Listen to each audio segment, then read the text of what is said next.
It's always taken a moral movement to change America.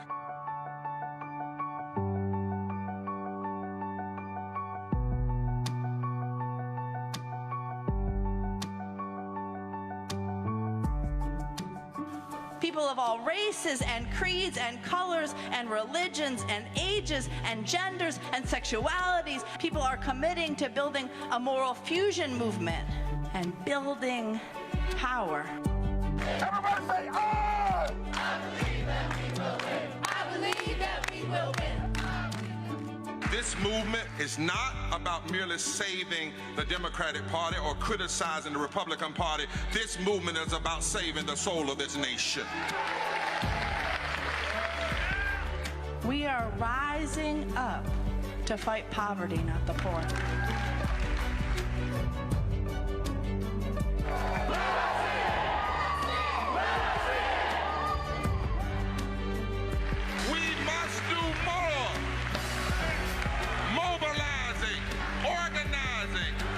Registering, educating people for the movement who vote. I cannot stand here and claim to be a follower of Jesus Christ and be silent about the moral outrage that is going on in our country. New Jersey! We are not afraid. We will stand for liberation. We love you. Thank you. We love you. And any nation that ignores half of its people is in a moral and economic crisis. So we will. Do more. There will be a movement that will break through the con and bring people together to save the heart and the soul of this democracy and this world.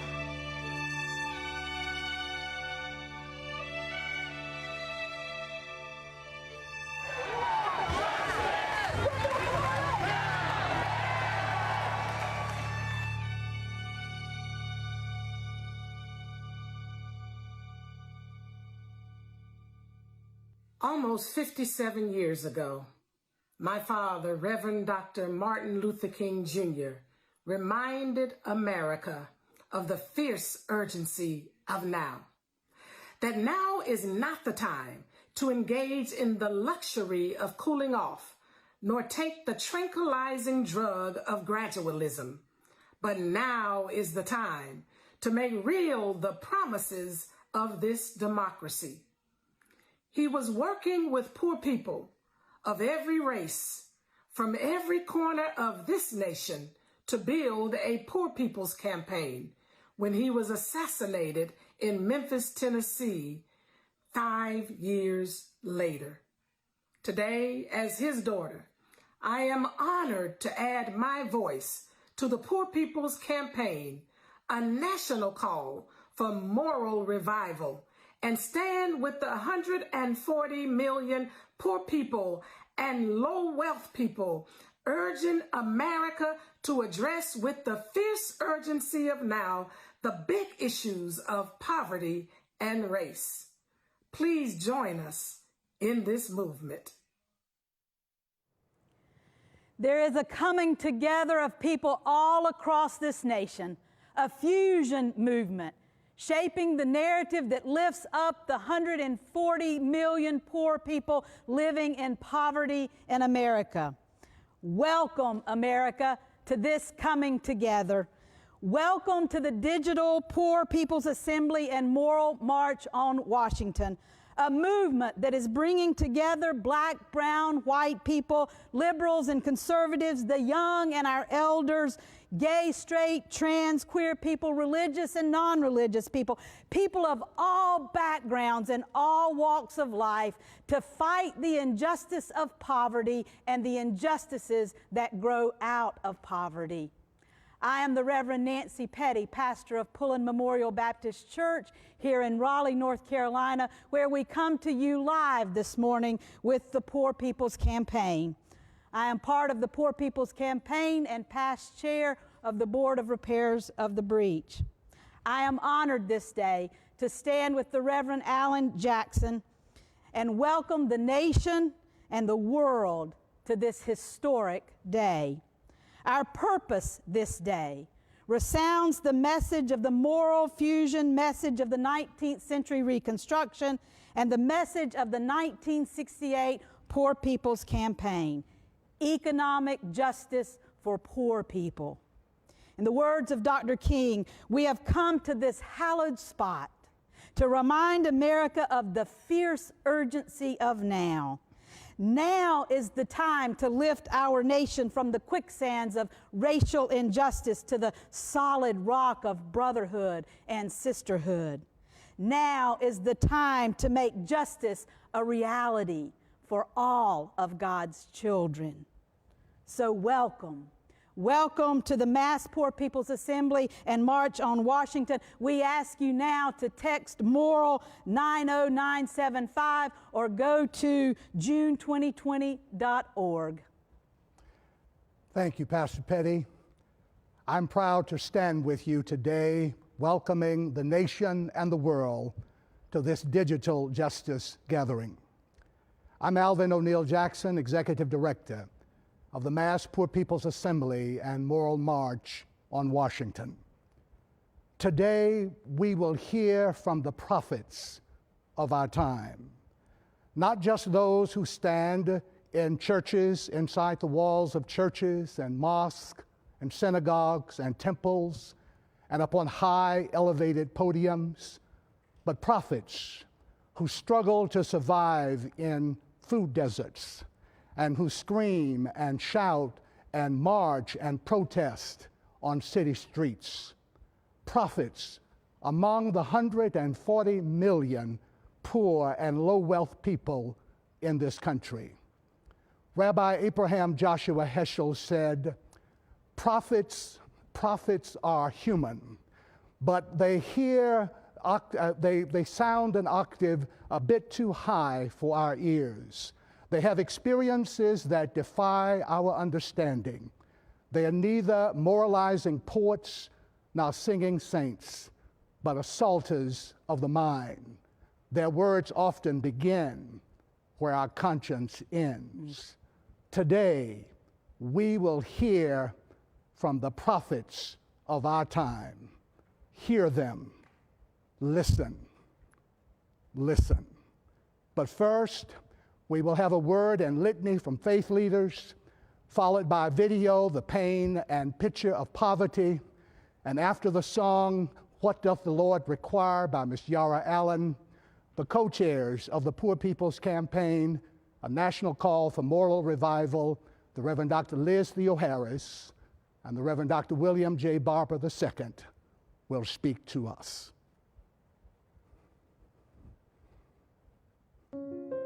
We come with many names for the holy. God, Allah, Great Spirit, Brahman, and those too sacred to voice. Though we come called by different teachers, Jesus, Muhammad, Buddha, Moses, Guru Nanak, and others. We declare in the face of systemic racism, silence is betrayal.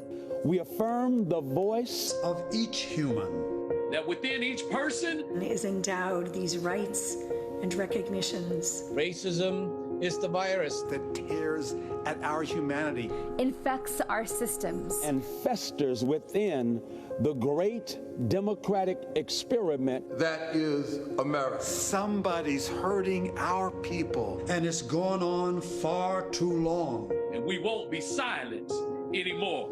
A pandemic magnifies the fissures created by racist capitalism, where essential workers are really sacrificial and not given the essentials they need. For the nearly 700 people who died every day from poverty in this country before the virus. We pray that we would not be comforted by the false worship of broken systems, but instead we would find a new way. Create among us an economy of interdependence. Somebody's hurting our people. And it's gone on far too long. And we won't be silent anymore.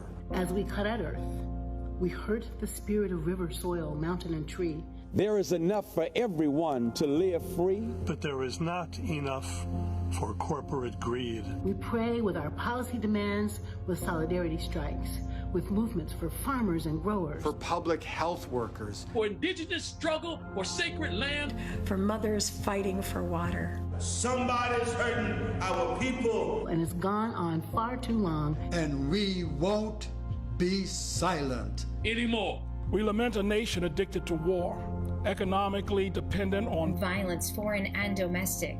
We can't fully address the suffering of God's people if we continue to spend half of our national budget on the military, lining the pockets of corporations and billionaires, and sacrificing the lives of our young people. Let us study war no more. Somebody's hurting our people. And it's gone on far too long. And we won't be silent anymore. For the labor and witness of those gone before us, to light the way forward. With thanksgiving in our heart, we remember the shoulders on which we stand. And those who laid the foundation for this movement. For those who dreamed us to this moment. And this movement. For Sojourner Truth. Frederick Douglass. John Brown. Harriet Tubman. Lucretia Mott. Sitting Bull. For A. Philip Randolph, Fannie Lou Hamer. Malcolm X, Martin Luther King. Ella Baker. Dorothy Day. Abraham Heschel. Cesar Chavez. Baynard Rustin. And Pauli Murray. For the elders still with us, for the children birthed in this movement now. We pray, Holy One, and ones of infinite name and reach. Thank you for the courage of our people in the streets today. Lifted up to organize in our communities today. And we, like the ones before, are now the ones we've been waiting for. And we won't be silent anymore. We lament because we love. We prophesy and stand for prophetic witness because we love. We advocate for justice because we love. We speak painful truth because we love. Because we love our fellow human children of God. Because we love this creation that God has given us. And because we love, we must stand up for what is right. Because we love, we must stand up for what is good. Because we love, we stand up for what is just. Because we love, we stand up for what is not selfish, but sacrificial. Because we love, we march. Because we love, we call on our leaders to help us to make America, America. A shining city on a hill, and not a place of darkness and despair. Let love lead us. Let love guide us. Let love show us the way. Shall we pray? Great God, love is not only what you do, it is who you are. The scripture says, "Beloved, let us love one another, for love is of God. And everyone who loves is born of God and knows God. He or she who loves not knows not God, for God is love." You've taught us, God, that there is no fear in love, and that love casts out fear. The greatest commandment is to love our neighbor as ourselves. And as my grandmother used to say often, love is not a say word. Love is a do word. Help us to live lives filled with love. Amen and praise God. At one time, poverty was a temporary condition. You were on a down slope for a minute, but you could bounce back up. We can't bounce back up today. It's permanent. We're not going back to the factory and building cars and trucks like we once did. A job working at McDonald's or the grocery store doesn't pay enough for one person to live.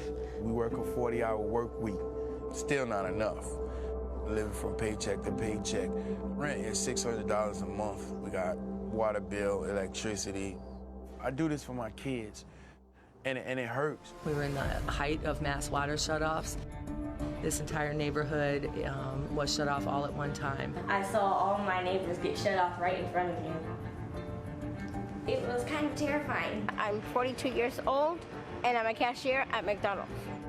I had lost my house. You're welcome to come inside. There's a lot of people that are living in their cars. You never notice until you're in the same situation. I don't have stuff to give my children. I'm paying all these bills, and they need school clothes and stuff, and they be asking me for it. I can't give it to them. I see poverty in my own community. You know, there's a 70% unemployment rate in the reservation right now. Here in New York City, we're home to millionaires and billionaires, and we have so many people living in the streets, and that's just not right. I've been a homeless veteran twice, lived in a shelter. I've been living down here since I was 17. I'm from Flint, Michigan. You can't imagine being in my footsteps. I have children who have never had the experience of drinking from the tap. 700,000 people in this country are on the verge of losing their food stamps. This budget calls for shrinking the social safety net programs like Medicare. I just know that everything that's happening to us isn't right. I'm in stage 5 of kidney disease. I fell behind on my health care, and they canceled my health insurance, and they told me I have to wait until open enrollment. There's only 5 stages of kidney disease, and I'm in the 5th stage. Murder, it's murder. You know, if you ask me, it's murder.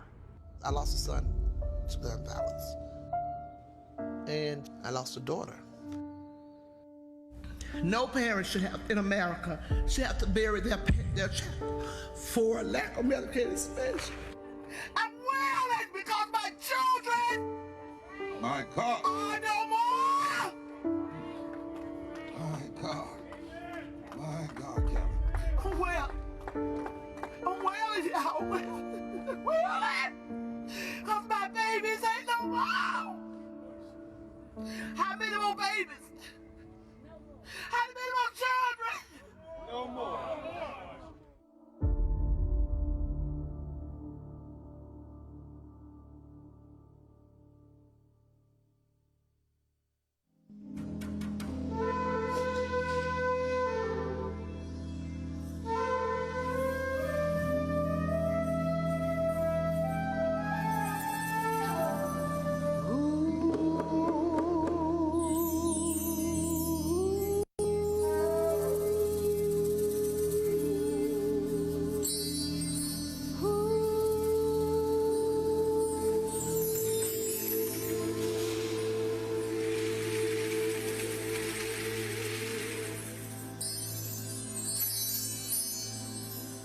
What does the Lord require of thee?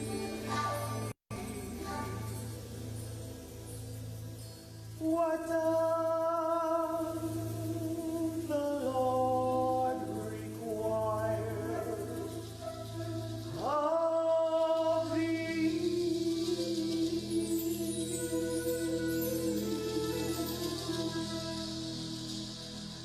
But to do justly, love, mercy, walk humbly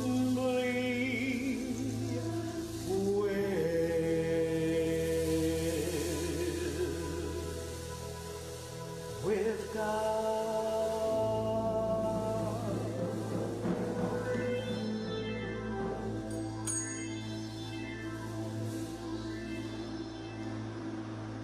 Woe unto thee,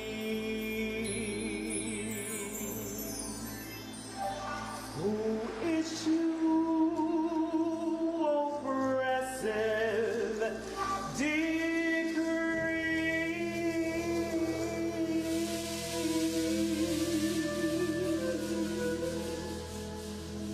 they should do justly.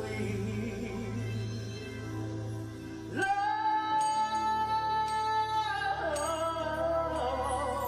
mercy,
does the Lord require of thee?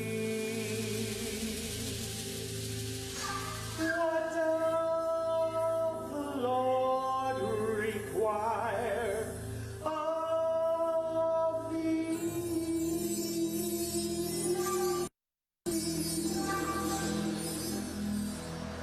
But to do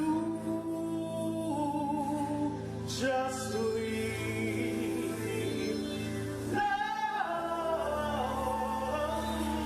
love mercy, walk humbly with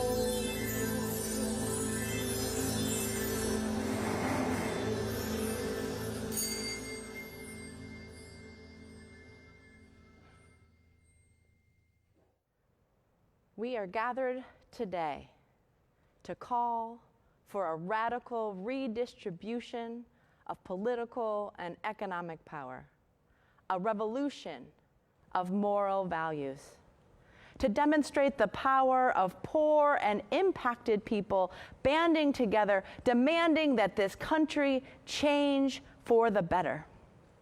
We are rising together in this digital mass poor people's assembly and moral march on Washington. And we thank you for gathering with us. My name is the Reverend Dr. Liz Theo-Harris, co-chair of the Poor People's Campaign, a national call for moral revival.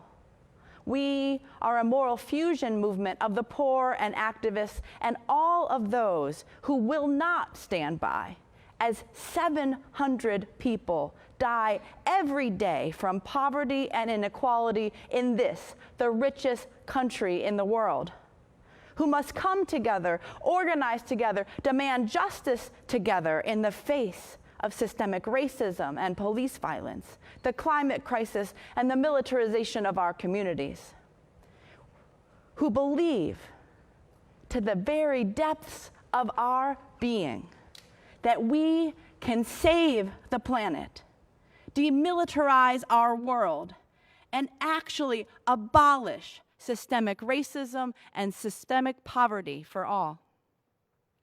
We're here because people are being abandoned in the midst of abundance. People are being murdered by the police. People are being denied health care while the wealthy profit off of a pandemic. And many of the richest corporations in the world are paying essential workers expendable wages. We are here because there is a war on the poor at home and abroad, because people are being forced to choose between rent and medicine and food. We're here because we have to be. Somebody's been hurting our people. It's gone on far too long. And we can't, we won't be silent anymore. We're here to lift up the truth of our nation, to put faces on immense injustice, to mourn in public so as to shock this nation's conscience, and to show where our hope for change really is.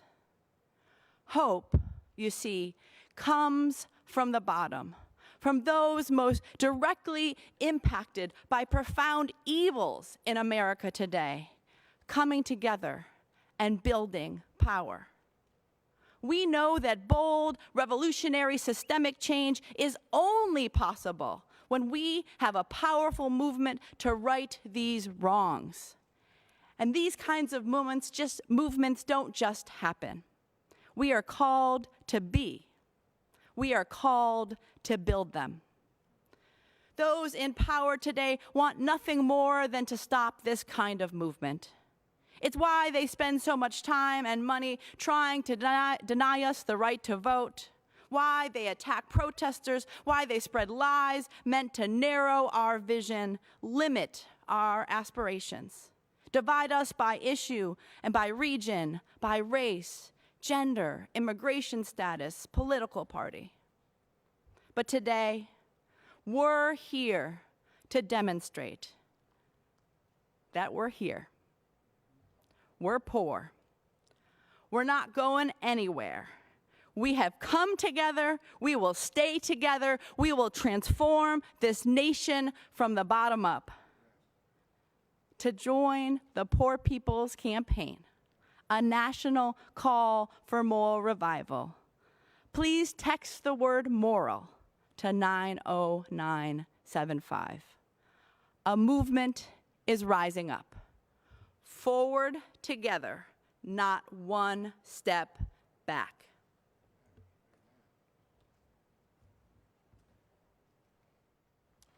Thank you so much, Reverend Dr. Liz Theo Harris.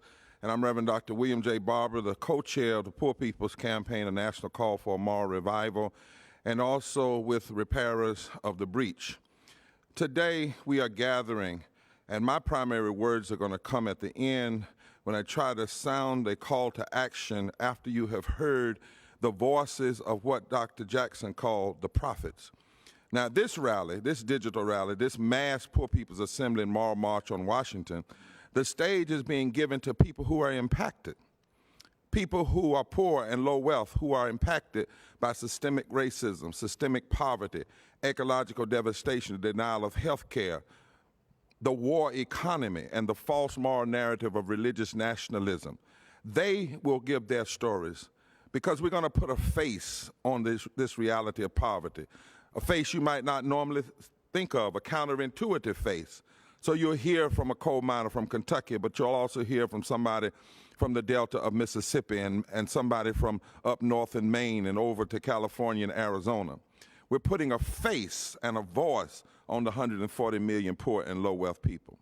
That is important, not just to have people pontificate on behalf of the poor, but to allow the people who are impacted to speak to this nation, because you change the narrative by changing the narrators and by putting a face on it so it's not just numbers. And when we talk about 700 people dying a day, you can see a face. And so today is really about the people, those prophets Dr. Jackson talked about, hearing their voices. And we want you to go get somebody. Tell them to join in. Go to www.june2020.org. We have over 200 Facebook live streamings that are going on right now, and over 100,000 people, plus 150,000 people who RSVP'd. Go get somebody else and join them, because we believe if you see these faces and hear these voices, you'll join this movement and you'll understand why America has to face this issue that's impacting 43% of the people in this country, 140 million people.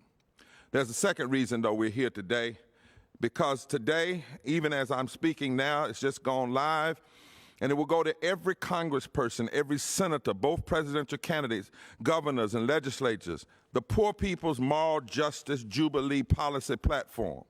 Because we understand that a movement must not only have moral articulation, but you must have a moral agenda.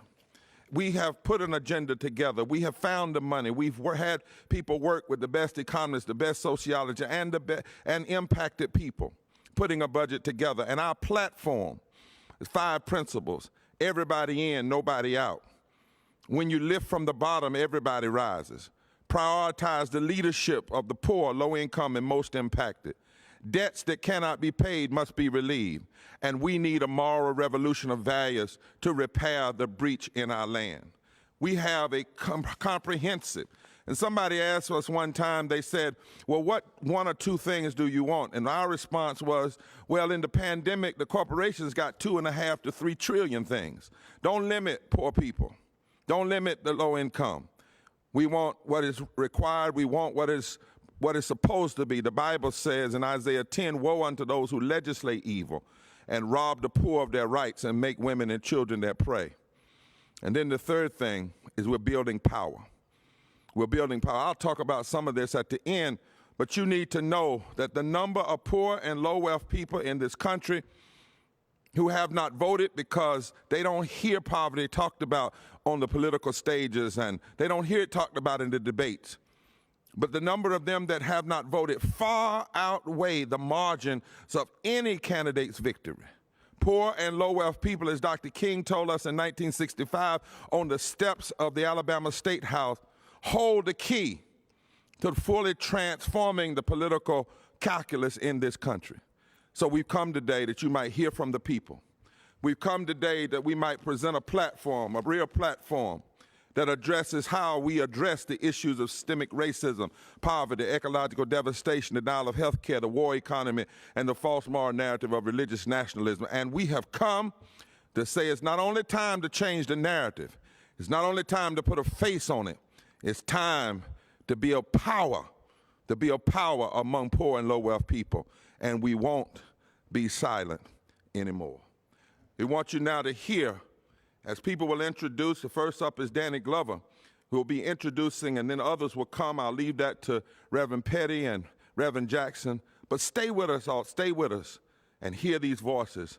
I declare your mind will be changed, your heart will be touched, and you'll be a part, you'll want to join in and transform this nation. God bless you.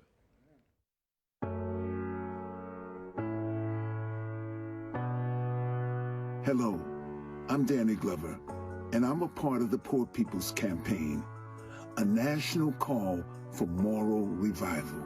Did you know there are 140 million people in this country who are poor, or one emergency away from being poor, even before COVID-19 hit? Hi, I'm Gene. I know this is a challenging time for so many of our sisters and brothers. Millions have lost their jobs, have lost their health care. Meanwhile, just 3 billionaires have the same wealth as half the country. So we can't be silent anymore about poverty. That's why I'm part of the Poor People's Campaign, this national call for moral revival. It's time to hear from these 140 million people and see the faces behind the numbers. My name is Christine Riccio. I lived here in South Carolina since 1997. Poverty and homelessness have been a part of my life story since I was 10 years old. We were short $160 for the rent one month. We asked the landlord for extension for 3 days, and the next thing we know, we got eviction notice. So we moved downtown Charleston to Meeting on Lee Street, where we bought another tent to live in, and prayed that the walls wouldn't shake too bad when the wind blew.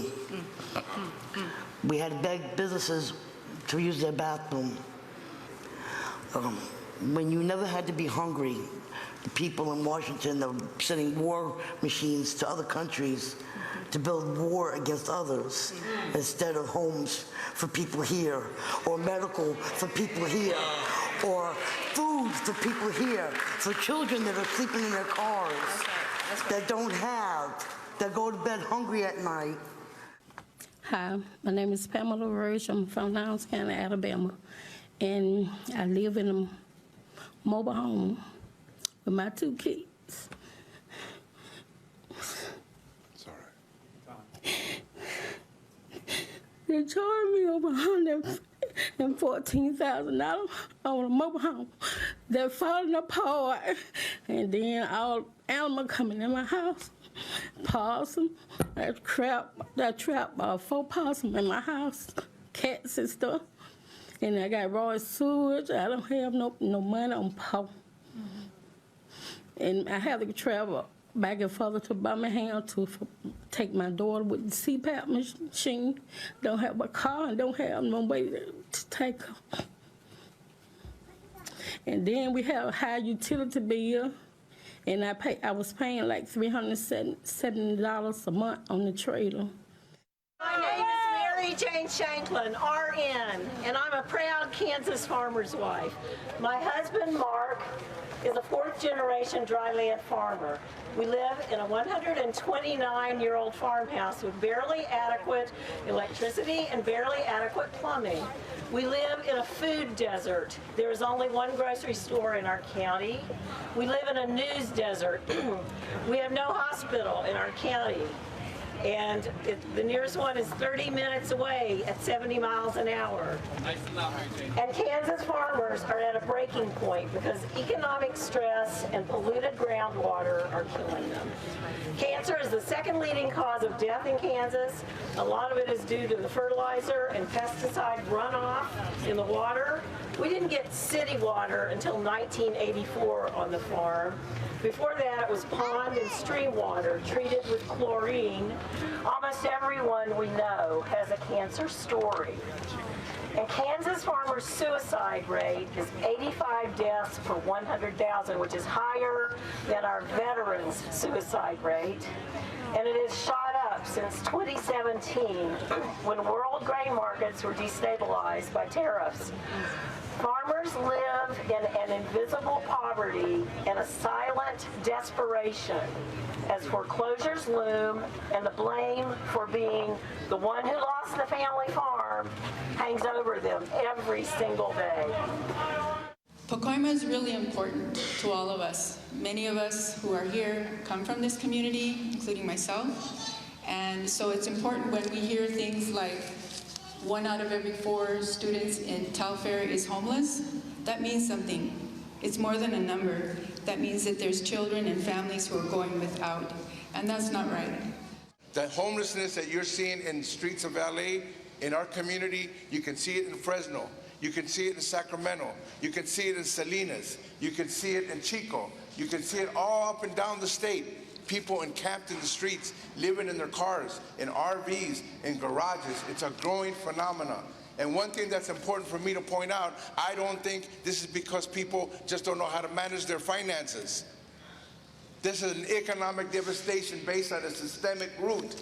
We're all tied to that root.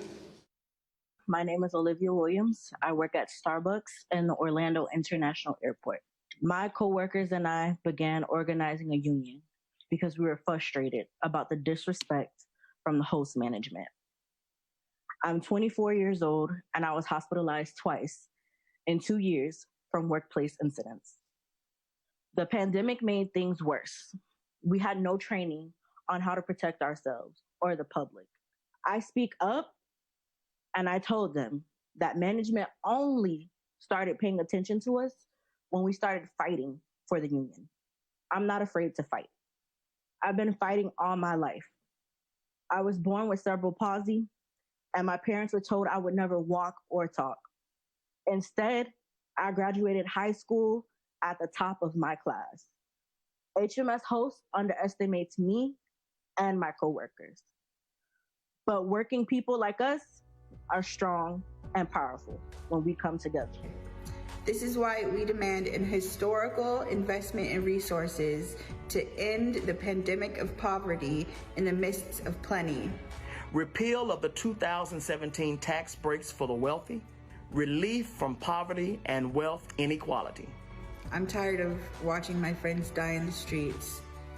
Everyone has the right to affordable housing and living wages, and that's why I work with the Poor People's Campaign, a national call for moral revival.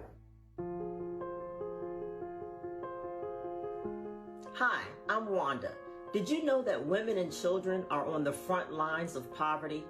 That's why I'm part of the Poor People's Campaign. I'm not poor, but I'm a woman, and I have children, and I care. Did you know that women make up 2/3 of the workforce consistently in the lowest paying jobs? 3/4 of the people in the United States of America who are poor are women and children. Most of women's care work goes unpaid. It's time to hear from them. My name is Amy Jo Hutchison, and I come from West Virginia.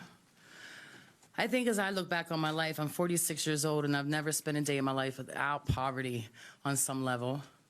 I had Medicaid, and so without any notice, DHHR sent me a letter. They told me I sent a form in, in February. So this is April when I get the letter. And by the time I received the letter, I had just a couple of days notice that I no longer have health insurance. So please tell me as a poor person what I'm supposed to do. I have a bachelor's degree. I'm trying to heal a medical condition now with essential oils and prayers. While I work full time, I take my kids to the softball games. I'm doing everything that I can. I'm organizing around other poor people, predominantly low-income moms.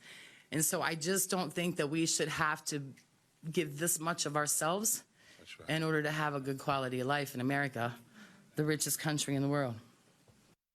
My name is Nicole Hill, and I just want to tell a little bit about my story about being a poor person in the city of Detroit. You are constantly raped by corporate greed. I lived without my water, with it being cut off the first time in May of 2014. It was off for 2 months. No matter how poor they are, they're always helping somebody else. And that's why, despite what's going on with Donald Trump, what's going on in this country, we are going to win. You know, I'm confident in that. I believe in that. I believe in that. I really do. Good morning, everybody. Good morning. I'm Reverend Annie Chambers. I'm from Baltimore, Maryland. I'm a welfare rights, one of the women that helped started welfare rights many years ago. And we're still around and we're still fighting. Dr. King came to welfare rights and asked us to help help the Poor People's Campaign so that we can get started. And we agreed, but we said to Dr. King before then now, Dr. King, where was you when they locked us up and we was out there fighting for food stamps? You know, we sent you a letter, but you didn't respond. And he didn't. He said, yeah, but I'm here now. And I heard about y'all ladies, and I want to be with y'all. So we went back. And that's when food stamps came about. This is why we demand living wages, a care income, a guaranteed income, with equal pay for equal work. You know, honestly, in this moment, I'm just grieving. I'm just grieving and mourning and wailing. And it's for these reasons and more that I'm a part of the Poor People's Campaign, a national call for moral revival.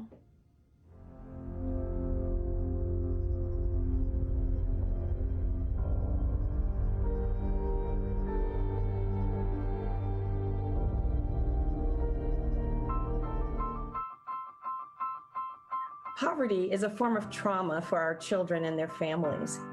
If you have to go to school hungry, without enough food, you can't learn and you don't do as well in school. If you're concerned about where you're going to live from one day to the next, if you don't feel well but you can't go to the doctor, all of these things have generational impact on our children. Our children are struggling. They're growing up in poverty. That's why I'm part of the Poor People's Campaign, a national call for moral revival. Did you know that nearly 39 million children in this nation are poor or living in low-income families? Did you know that 1.5 million children in the public school system are homeless? And 1 in 5 children are hungry. It's time to hear from these young people. I'm a first-generation student, a food service worker, and a queer person born and raised in Knox County, Kentucky. I could tell you about collecting firewood when we didn't have electric, or collecting rainwater in buckets when we couldn't get water, or how scared my mom was using SNAP in public because of the way people talked about it, like us being hungry was shameful, even though she was working overtime every week. I used a gym membership to shower regularly and spent 7 a.m. to 4 p.m. and then 5 p.m. to midnight shifts over the summers to save for an apartment and bills at gas stations and sports bars, just anywhere that would give me hours, really, and would sit in McDonald's parking lots for Wi-Fi just so I could finish homework. My name is Jada Rackard.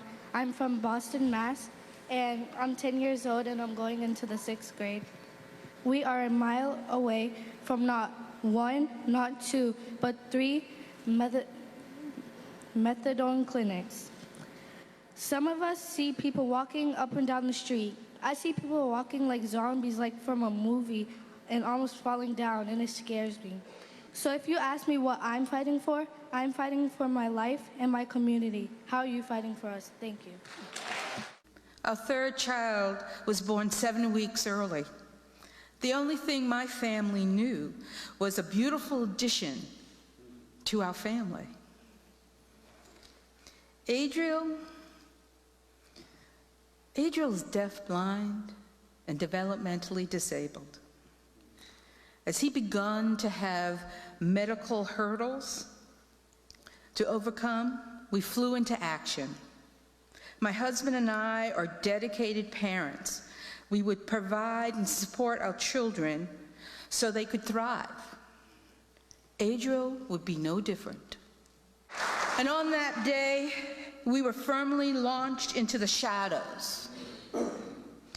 In the shadows are hundreds and thousands of marginalized people and families. In 2016, it was reported the unemployment rate for those who experience a disability is 64.1% in this country. As a young person living in Harlan County, I think a lot of times our voices are put down. A lot of people around here don't really realize the issues that are going on.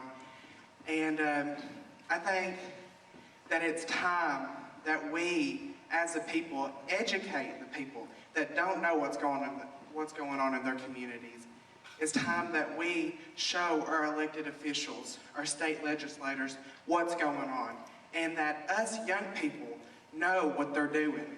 That us young people and us as the people are going to rise above, and that we will not lay silent no more. Hi, my name is Sophia Caruso, and I am a student in the New York City Public Schools. This is why we demand free, quality public education, housing for all, food and water for all. No more war. We demand health care. Hi, it's Deborah Messing. Our LGBTQ communities face high risks of poverty and violence.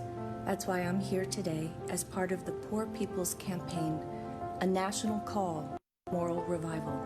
Did you know that LGBTQ plus youth represent 20 to 40% of the homeless youth population? That transgender individuals and communities experience shocking amounts of violence and discrimination.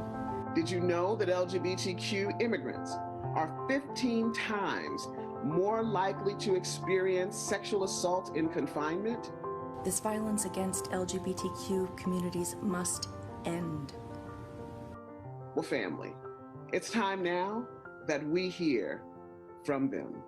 My name is Sophia Helena Maestetreet, and I served for 10 years in the U.S. Navy and then the U.S. Coast Guard. When I was discharged from the Coast Guard for being transgender, I was put out into the world with no training, no preparation, and there was no consideration of what can happen to a transgender woman with no job and no skills.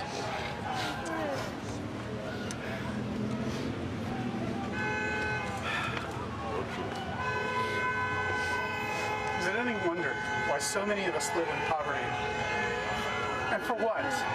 So an aerospace company can continue to raise their valuation by 0.1% while their aircraft fall out of the air or just flat out refuse to fly, and their missiles destroy the lives of innocent people who were unfortunate enough to stand next to somebody we considered an enemy. Yes, sir. My name is Curtis, and I am a poor, white, gay Christian from the Tenderloin. I actually live in a single room occupancy room, that's SRO. I was sick and homeless, alone, and I was an addict. Now, I wasn't homeless because I was an addict. I was an addict because I was homeless and alone. I had been denied my Social Security despite being hospitalized, get this, 12 times in 2 years, and I was way too sick to work. I was here in San Francisco because I had fled the homophobia and the hate that I encountered elsewhere and the stigma of AIDS that had made me an outcast. I had to win a city lottery to get housing. At age 55, I finally have health insurance for the very first time in my entire life. Can you imagine? First time. I've watched the police come by and take all of people's belongings and force them to move on even though they got nowhere else to go. And when I was homeless, I experienced that firsthand. See, the war on the poor in this country, it seeks to blame the poor people for their circumstances. It wanted me to believe that I was the problem, that my illness was my fault, a moral failing on my part, that if I was a better person, I wouldn't be in these circumstances. And the sad part is, they almost had me believe in that. I was almost ready to give up, but I'm lucky. I'm still here despite the odds, and I no longer buy into that narrative that poverty is my fault. This is why we demand equity and safety for all persons, regardless of gender identity or sexual orientation. We demand housing for all, a just immigration system, an end to incarceration, deportation, and detention. This is why I'm in the Poor People's Campaign, and we won't be silent anymore. My name is Laurel Ashton, and I'm the organizing director with Repairs of the Breach and the Poor People's Campaign, a national call for moral revival. And my name is Reverend Erica Williams, and I am co-director of the Moral Fusion Student Organizing Fellowship Program. As y'all have already seen, we are in a moral crisis, a crisis that began before this pandemic. But thankfully, people around this country are organizing. Speakers that you have heard are organizing in their communities, and right now, there are tens of thousands of you tuning in from around the world. And we need you. We need you to help build the Poor People's Campaign, a national call for a moral revival. We're bringing people together from all across this world, from different races, genders, sexualities, to build this powerful movement. And we need you to take the next step. So we're asking you to go to June2020.org or text MORAL 90975 to join this movement as we build this powerful movement of a nonviolent army of justice, love, and peace. Coming up, you're going to hear from people impacted by poverty wages, from Kentucky to Missouri to DC. You're going to hear from essential workers who are leaders in their local unions. Now we'll hear an interview on the cost of inequality.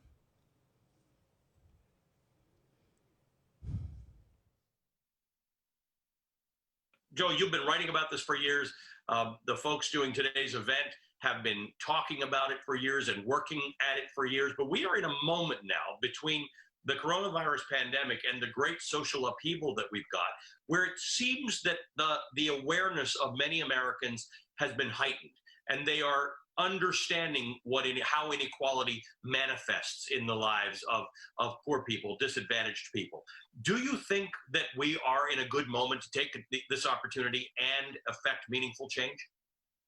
Yes, I do. You know, we are a rich country with poor people, and it makes absolutely no sense. And the pandemic has brought this out so clearly.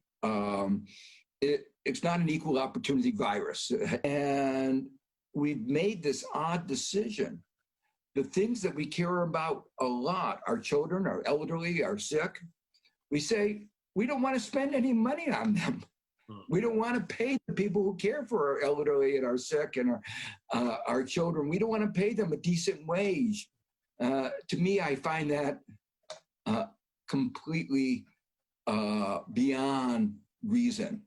And we don't want to go back to the economy that we had in January and February 2020.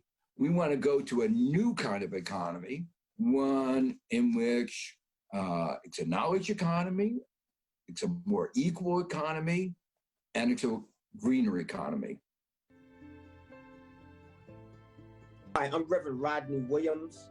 The bottom 80% of our country has not realized a rise in their income in the last 50 years. And although people are calling low-wage workers essential, they are treated as if they are expendable. Did you know that 60 million people in our country earn less than a living wage? They're working 1, 2, or 3 jobs and still can't pay their bills. Most low-wage workers are women and women of color. And on top of that, 40 million working people have lost their jobs in just the past 2 months during this pandemic. This is a movement of fairness, and it is a movement of equality. I've seen the power of this movement change the consciousness of America. It's time to hear from these workers. In 1969, we as nurses' aid, we had the DCIB, we had to help cut down trach, we did everything on the emergency card. So we were tired, sick and tired of being overworked and underpaid. All we want was a little bit of money for the hard work that we done. We didn't get that. Instead, we got jailed. We got put in jail. We got whipped. We got beat. I got kicked out of my house. I was down on the projects. They kicked me out of my house. I didn't have any place to go. But we cannot stop here. We got to fight on for what is right. We working for underwages back in 69. You're doing the same thing in 2019. What are we going to do about it? We're going to stand still and let it happen all over again? To be whipped, put in jail? For what? Because we feel like we deserve more money for the hard work we have done. Let's pass the torch. Let's don't leave it where it's at. We started in 69, we can finish in 2019. I'm with y'all all the way. Let's fight for justice. My name is Terrence Wise, and I'm a 37-year-old second-generation fast food worker. I'm a leader in the Fight for 15 movement here in Kansas City, and I'm also a father of 3 girls. I currently work at McDonald's, and despite my many years of experience, I only make $9 an hour. But my fiance Mo is a home health care worker and a Walmart worker. She works doubly hard. And despite her 13 years as a home health care worker, she only makes $10 an hour, taking care of some of the most vulnerable citizens in this nation. Neither Mo nor I, neither one of us have benefits, a pension, paid time off, no voice on the job whatsoever. It means that I haven't been to see a doctor or a dentist in 18 years. 18 years. It means that my daughters, my 3 little girls, have memories of getting ready for school in the back of our purple minivan in sub-freezing temperatures right here in Kansas City, while me and Mo get ready for work in the front seat because we are homeless. Y'all, when Mo got sick earlier this year, just this year, and she was in and out of the hospital, our employers didn't care if we became homeless again. They didn't care because we don't have paid time off, sick pay, insurance. They didn't care if Mo lived or died. And that's the truth. And that's what poverty wages and no unions look like in the world's richest nation. I've been a union member since 1968. I have black lung. I worked 41 years in the coal mines. We got an old saying in the coal mines, it's rough at the face.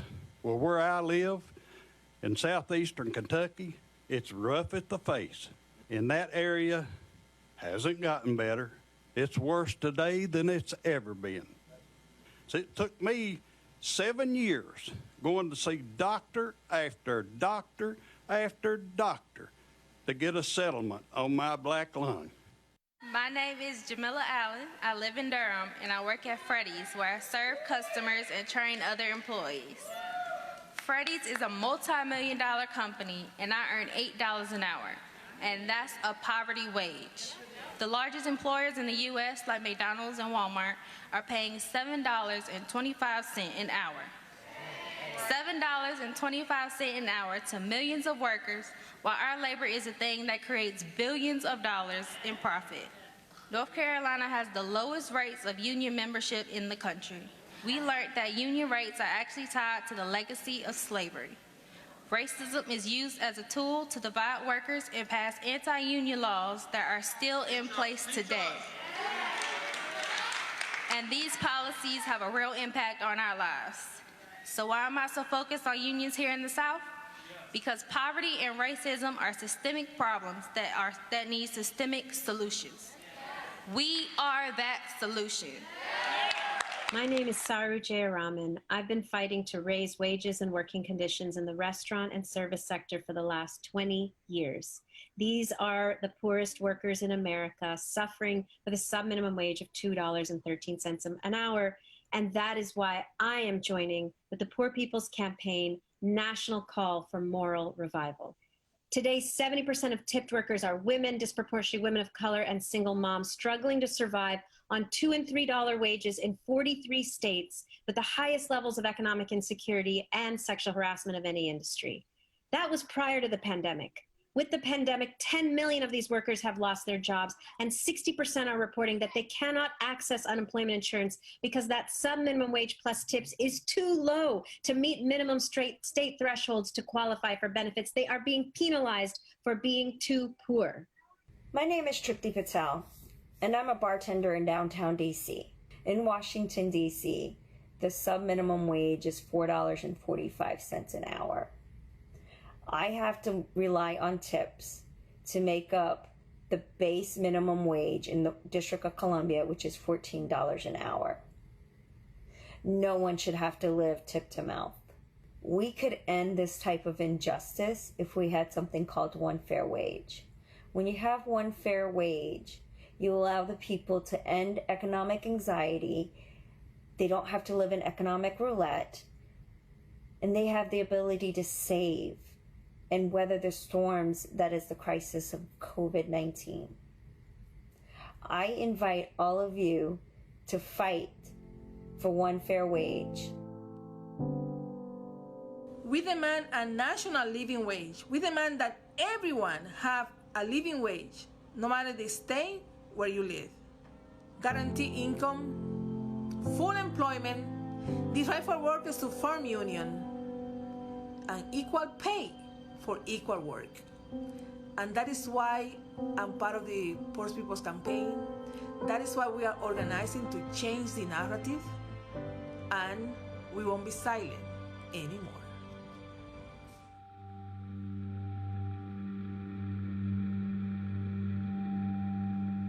And now I'm going to go to Polly, who's a certified nursing assistant. Thank you for this platform. We are not protected. And these patients are coughing and there's all type of symptoms. As I speak to you right now, I'm busy smuggling PPE to my co-workers. This is mass murder. And we become the sacrificial lamb. I'm sure, have y'all seen on the news what's happening in the meatpacking industry? You know, they were forcing people to go to work. How inhumane and how violent is that? This Sioux Falls, South Dakota pork processing plant linked to nearly 900 cases, more than half of the state's nearly 1,700 cases. Here in Alabama, the people who are dying the most from this coronavirus are Black. But I'm sure the vast majority of those that are dying are poor. You'll forgive me if my jaw's on the ground. U.S. weekly jobless claims 6.6 million versus 3.1 million expected. 6.6 million. We are clearly in a major recession with major impacts on working men and women in this country. In Kansas is where I'm at. A lot of people have lost their jobs, and our jobs are connected to our health care. It's also exposed what we already knew, is that some lives are deemed more important than other lives. Some lives are just disposable. So I think that I continue to stay connected to the Poor People's Campaign because it's a matter of life and death.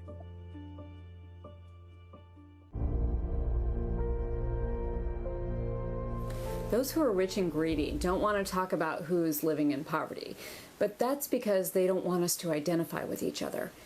Thousands of flight attendants at regional airlines earn the equivalent of less than $15 an hour.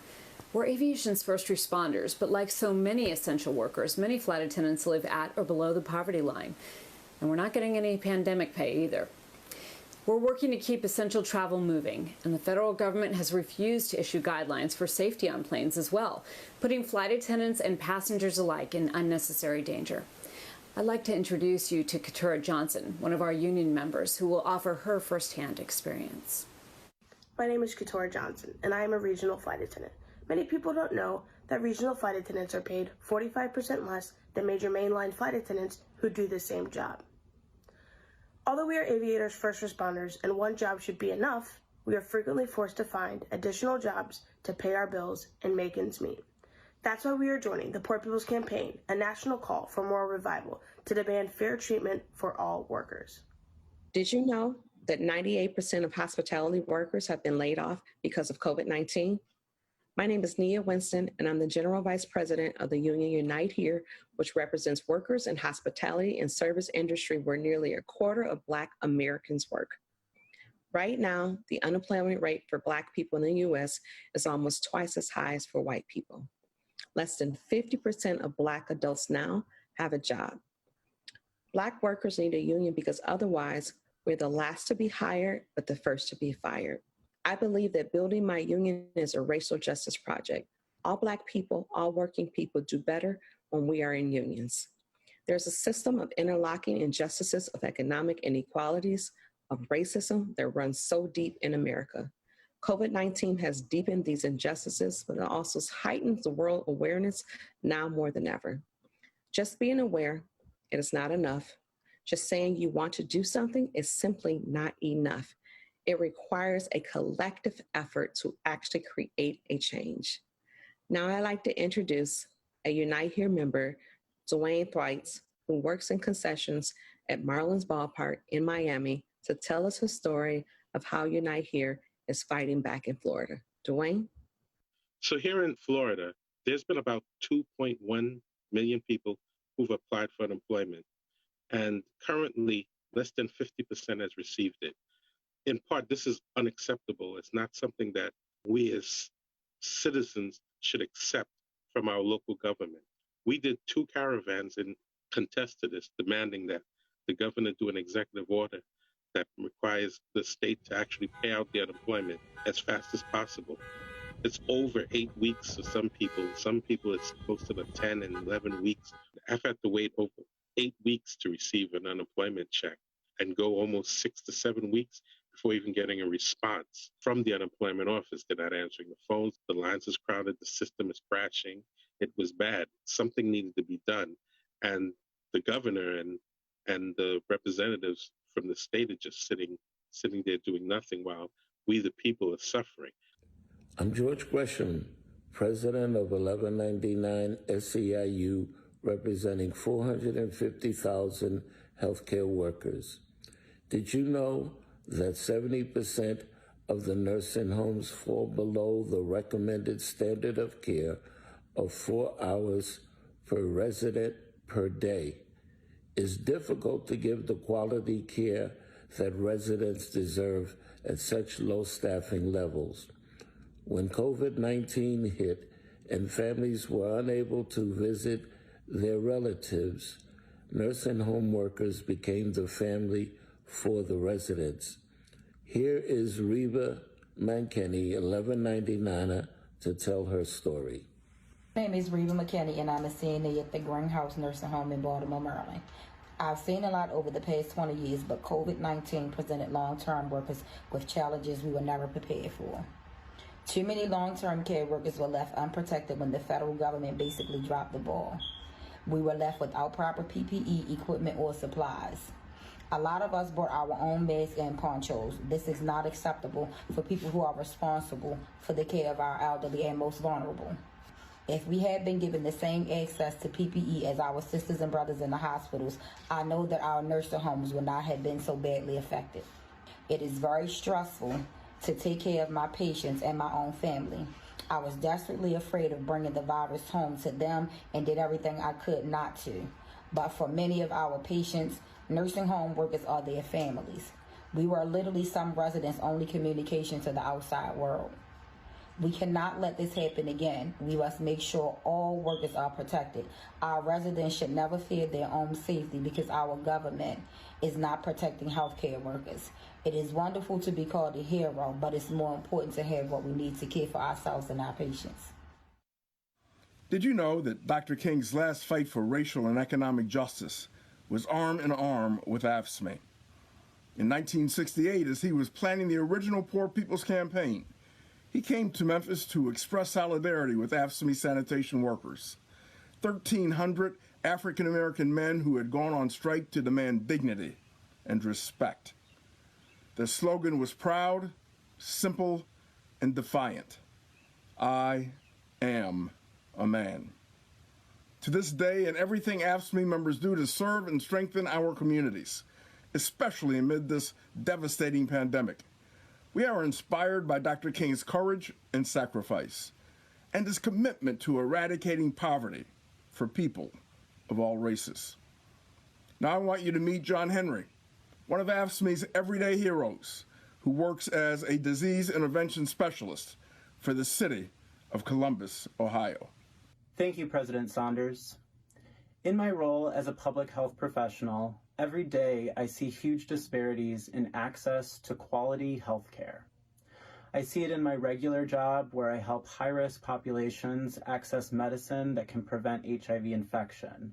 And I've seen it during the last few months of the coronavirus pandemic when I've been reassigned to work as a contact tracer. COVID-19 has presented health and financial challenges for families across the country. It's disheartening, while at the same time I see hope that we could change these things, that we could reinvest in public health, that we could give it the funding and prioritize it in the way that it should be. We need to do more to break down the barriers of trust and fill in the gaps of funding that would level the playing field, giving us a fair healthcare system that serves everyone. Oh, somebody's hurting my brother, and it's gone on far too long. Yes, it's gone on. I tell you, it's gone on. Oh, somebody's hurting my brother, and it's gone on. And we won't be silent anymore. Oh, somebody's detaining the children, and it's gone on. Yes, it's gone on. I tell you, it's gone on. Oh, somebody's detaining the children, and it's gone on. And we won't be silent anymore. Somebody's hurting my brother, and it's gone on far too long. Yes, it's gone on far too long. It's gone far too long. Somebody's hurting my brother, and it's gone. And we won't be silent anymore. We won't be silent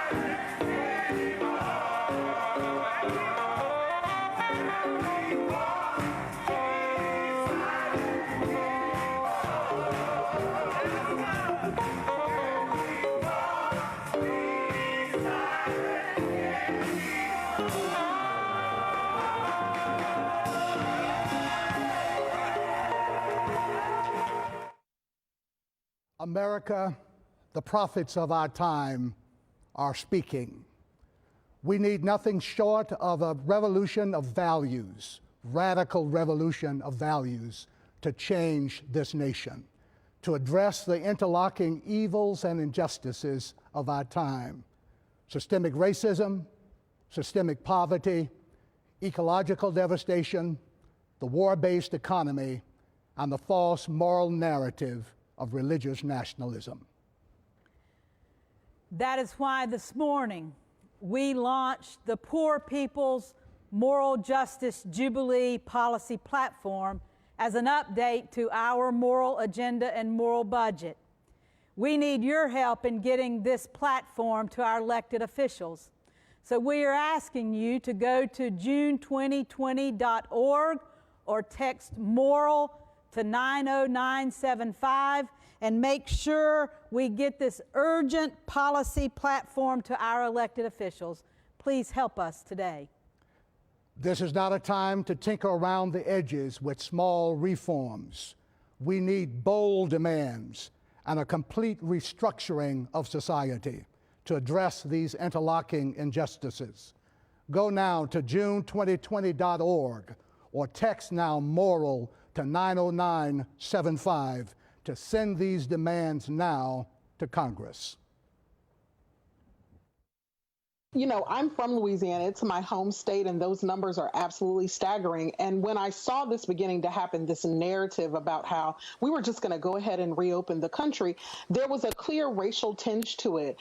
There was this sense that as news outlets like yours have begun to cover these racial disparities, that conservative politicians around the country made a big shift in the way that they were talking about this and said, oh, okay, well, we can reopen the country. And underneath that, underlying that is this idea that these lives don't have value. So when I use the term necropolitics, that is a political theory term. It was coined by a man named Achille Mbembe, and it really refers to the politics of death, how governments, how state power entities use policy to determine whose lives are worth protecting, whose lives are valuable, and whose lives are expendable. And I know that we don't typically like to think about our government as acting in that kind of way, but we are really facing a pandemic in which we have lost almost 65,000 people in a matter of 8 weeks or so. So we are absolutely at this point talking about the politics of death, and we need the kind of terminology that helps us to think about how is the government determining how it's enacting policy. Yeah, I mean, and, you know, Seth, when you think about it, right, you go all the way back, right? You know, the life of an enslaved person was only as valuable as how many they could reproduce of more people who were thought to be owned by the person that called themselves the owner, right? You go all the way through the history of American work, you know, the immigrant workers in the 1920s and in the Gilded Age. It's not like people thought their lives had any value other than how many times they could crank the wheel. And, you know, the idea of giving them a day off or not giving them an 8-hour day, people had to literally strike and have violent strikes, you know, to try to get that, the violence against them. So the idea about American work, the people at the lowest end of the work pool, has always been a sense of, do you value this human, or are they just a means to an end? And it feels like we're back there again. I almost feel like we're sort of reliving the Calvin Coolidge era. Your thoughts, Seth? I think that's precisely right. I think it's a continuation of a long history in the United States of devaluing working people, particularly brown and black working people. This order that President Trump put in place under the Defense Production Act that essentially forces the African American and Latino workers, overwhelmingly also some white workers, back into chicken and pork and beef production plants so that they can be responsible for getting the food supply back in shape. Those are some of the most dangerous workplaces in our country. And so what we're seeing is an exposure of the inequalities that have existed in our society for a very long time. And if we can start with the health inequalities. There is an unequal distribution based on race of health care and health insurance in our country. This administration, in a crisis, easily could have responded to that with extending health insurance, reopening the Obamacare exchanges, making health insurance more widely available, picking up the call to pay for all COVID treatments for any worker, particularly a frontline worker who's exposed. None of those things have been done. So you can't say that you care about workers if everything you do, every policy, taking OSHA off the beat, not giving PPE, not providing health insurance, results in those workers having a much increased likelihood of death. The United States spends more for healthcare than any other advanced nation in the world, and yet 87 million people here have inadequate or no health insurance. Did you know that 72 million people cannot afford their medical bills and had to take out loans or suffered other financial hardships simply because they got sick? The prescription drug industry is the most profitable industry in the United States. They shouldn't be making even more profits off of the COVID pandemic. And now let's hear the stories from the people who are actually on the front lines of this crisis. I'm Natalia Fajardo, and 4 weeks ago, I was okay. Like, I'm young, have no kids, and I'm healthy. So is my partner, Gabriel. We don't have a lot, but we have enough, or so we thought. Until this pandemic hit, all of a sudden, the chocolate factory I work for closed, so I'm out of work. Now more than ever, I feel the fragility of just being okay. My partner and I are part of the millions that are just one emergency away from losing it all. Meanwhile, our government uses this crisis to fatten the pockets of those who can't fit any more bills in their already overstuffed pockets. I'm a volunteer organizer with the Poor People's Campaign in Wisconsin because I know there is enough food, enough clean and safe water, and definitely enough money for every human being, not just in this country, but in our planet, to live with dignity. So join me in fighting to create the society we all deserve to live in. Hi, I'm Danita Jones from Dallas, Texas. I reside in Dallas County. I continually wear a mask to this day.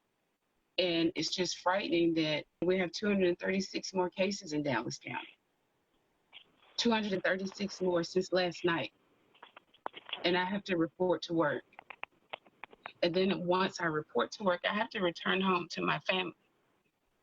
I have to return home, and when I do return home, I call to let my daughter know that I'm here, I'm outside, so that everyone else can go into their room, and I can go into the kitchen and wash my hands and my face and take my clothes straight to the laundry room.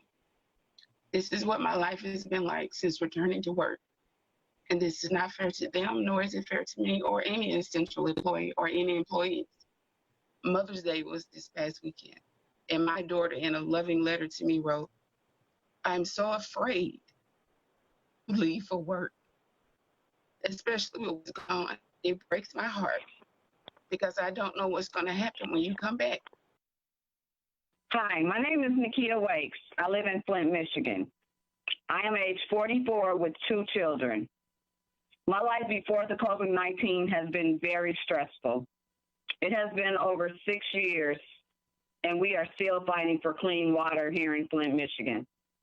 The lead exposure impacted my family tremendously.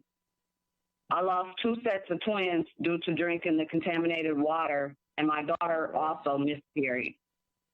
Not only am I fighting for clean water, but I'm also fighting for my son's education. My son is struggling in school. Due to the lead exposure, he's had a lot of problems in school. He's a special education student, and these schools are getting the special education money, but not providing the special education care these children need. Due to the COVID-19, there has been a lot of deaths that I know of, people that I know that have died from the virus, and all I can do is pray and keep moving on for my family.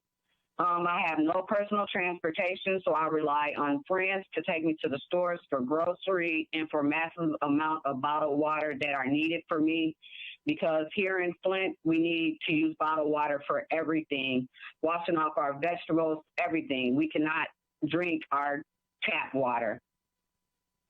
But now that I'm going out to the stores, the shelves are often empty of the supplies that we desperately need here in Flint. This is why we demand full Medicaid expansion, Medicare protection, and universal health care for all. We demand free treatment for COVID-19. Throughout this pandemic, the healthcare industry is expected to make huge profits. That march for profit, that drive for profit, is not going to change. unless we actually demand that change collectively and together, because we're all going to need this care. And I think that's the thing that unites us. It's been hurtful to know that when I go to the doctors and I'm not sure if I'm going to get the proper service, they do treat me different if they know that my insurance isn't as high quality as others. This is why we are organizing to change the narrative. We won't be silent anymore.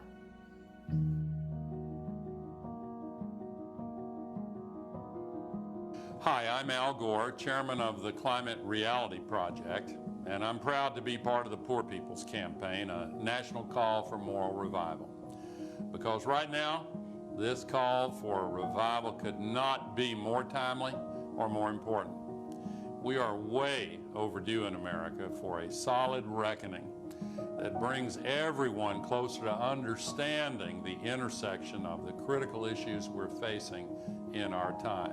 So I'm very proud to be working alongside Reverend William Barber II, Reverend Liz Theo Harris, and the Poor People's Campaign, and alongside all those who are fighting to expose and address these evils and intolerable injustices. We already know that poverty and systemic racism are completely and tightly linked with the climate crisis. And the climate crisis is already causing massive human suffering around the world and in our country, and will cause even more impacts unless we act with urgency. When our planet heats up, it disproportionately affects the most vulnerable, and that's particularly true for low-income families, communities of color, the elderly, infants and children, also the mentally ill and the homeless and those with pre-existing conditions. The climate crisis, if it's not addressed, threatens to push another 100 million people worldwide into poverty by 2030. And that's on top of the present poverty crisis in this country, where today nearly 140 million Americans are poor or low income. These impacts have been brought into much clearer focus recently, as evidence shows that exposure to more air pollution significantly increases the infection rates and mortality rates from COVID-19. For these reasons and so many more, this moral call is so critical to raise national attention and focus it on those affected by ecological devastation, to lift up their voices, and to enable leaders from those communities to lead the way toward real solutions. At this critical moment in our country's history, we can and we must move forward together, and we're not moving one step back. Hi, I'm Jane Fonda. Climate crises cause massive human suffering. That's why I'm part of the Poor People's Campaign, a national call for moral revival. Did you know that 1/3 of the people in this country cannot afford water? The accidents and the toxins from the fossil fuel industry particularly harm communities of color. Investments in clean water and energy could create jobs and save trillions of dollars from ecological devastation. And really strengthen and protect the health of all the people. It's time to hear from the front line of this crisis. My name is Sarah Ann Young Bear Brown. My Meskwaki name is Tika Migi'a, which means woman standing on the edge of a river, the Fish Clan. Today, the Meskwaki people are the only remaining tribe living in Iowa State. This land is beautiful, and the land holds the spirits and memories of our peoples, our villages, ceremonies and prayers. Our people were caretakers and believed that this land would take care of us, and in our turn, we would take care of the land. With that thought, let's come together and help each other. My name is Olinka Green, and I'm here today to talk about environmental racism. I live in a place called Dallas, Texas. And in Dallas, Texas, we have 3 Superfund sites. A Superfund site means when an area has been declared by the United States government as toxic. We are being killed by air with the concrete batch plants.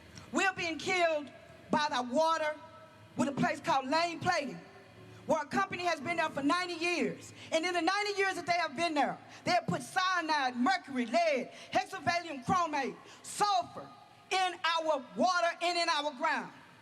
Our children are dying. Our children are developing skin cancer. Our women are developing breast cancer. We are being attacked by the corporate Ku Klux Klan. White supremacy used to be in a sheet. Now it is wrapped up in a corporate business suit. My name is Nick Smith. I'm from southwestern Virginia in the coal fields of central Appalachia. I'm the son of a coal miner's daughter. So that's 2 generations of not having access to the good union jobs, I guess is the way to put it.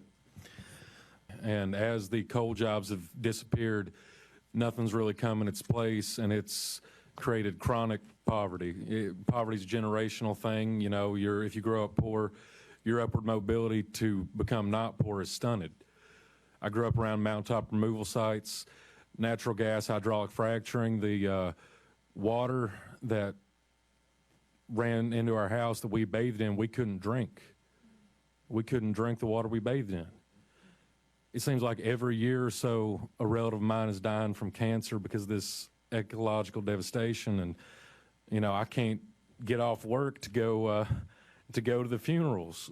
If we want to get out of poverty, is either go into debt, go in the military, which many people are not fit to do. And when we try to fight, our abilities taken from us because of anti-union legislation such as right to work. I'm here because my papa, he was a union coal miner. He was there at the Pittston coal strike in 1989 when the company decided to cut the health care benefits for retired miners.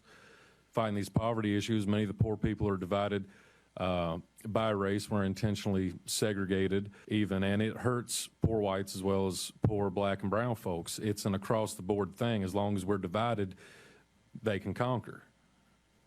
Everybody is aware that that school where her grandchild is going to is being poisoned at rates 700 times, 400 to 700 times, what EPA has determined is a safe level of that poison that's being emitted throughout the parish.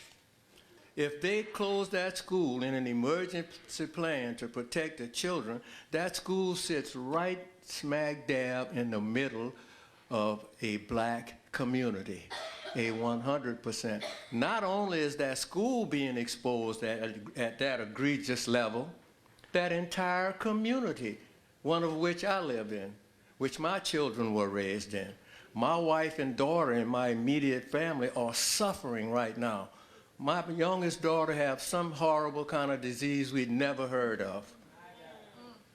The doctor said the chances of her getting that was 1 in 5 million. And there are 3 other young ladies in the same community with the same disease. This is why we demand 100% clean energy and a transition to a green economy, fully funded water and sanitation infrastructure, a ban on mining, drilling, and burning dirty energy. We demand the protection of native lands from polluting. We are coming together to change the narrative. Somebody's hurting our brothers and sisters, and we won't be silent anymore. My name is Reverend Mark Thompson. I'm going to spend just a few brief moments here with a renowned economist, since we're talking about poverty, with a renowned economist, Dr. Julianne Malveaux. Dr. Julianne Malveaux, welcome to you. And Dr. Barber has a couple of questions he wants me to ask you. Before COVID-19 hit, Donald Trump saying his economy was great economy. What's your analysis? What is it great? What's the state of the economy? Can it recover? Well, first of all, great for who? You know, you got these MAGA hats running around talking about make America great again. Well, who? The fact is that, and I've seen these media things talk about America in crisis. When? Black America has always been in crisis in connection to this pandemic. Poor America, not just Black America, poor America has always been in crisis. The way that capitalism works is that you have to exploit somebody so somebody else can make money. And so when we look at it, it's Black folks at the bottom, but there are other people who are being exploited. Poor white people, Appalachian people, Latino people, people who work in the buildings when the buildings are closed, who are doing the, doing the maintenance work. This is a function of a predatory capitalist society that says, I will take from you. So the question is, what do we do about this? And the answer is the 140 million people who are being exploited need to rise up. Yeah. Plain and simple. The folks need to rise up. And when we look at the series of questions that we're raising questions about the way our economy works. Dr. King once said, there are 40 million poor people in our society, and you have to ask what kind of society creates 40 million poor people. Then he said, so then you have to ask who owns oil, who owns the iron ore? If the world is 2/3 water, why do we pay water bills? And I do say, you don't send that to your water company because they ain't gonna turn out right. But the bottom line on that is, well, Dr. King was raising questions of the economic structure, a predatory capitalist structure that exploited people. Yeah. And we have accepted that, and we cannot. Dr. Julianne Malveaux, ladies and gentlemen, forward together, not one step back. Yate She'e Durrell Marx. Indigenous people have experienced generations of violence from the first chapter of this nation's history. That's why I am a part of the Poor People's Campaign, a national call for moral revival. Did you know U.S. history begins with the genocide of Native American people? That 60% of Native American communities are considered poor? That our Native health institutions have gone unsupported for decades? Alongside failing schools, poverty, and police brutality. Sacred lands are being destroyed by extraction. It's time to hear from these communities. But the indigenous people in the surrounding communities that are being affected, we talk about health care, we talk about worrying about the environment, but yet when they're allowing open pit mines and letting it leak into the land, into the water, the high rate of cancer and the high bills of health is going to continue to raise because of corporations and greeds and politicians that don't want to listen. My name is Lois Swimmer. I am a Lakota native-born woman raised on the Cheyenne River Sioux Tribe reservation in South Dakota. I am a mother and a grandmother. I have experienced the profound ways that poverty has affected all people in this community and in this country. And I have experienced how systemic racism often makes these struggles worse for people of color and Native people like me. Growing up, my family, the poorest in this wealthy country, the poverty and low income rate among Native American people is very likely higher than 65%. Me and my family are part of it.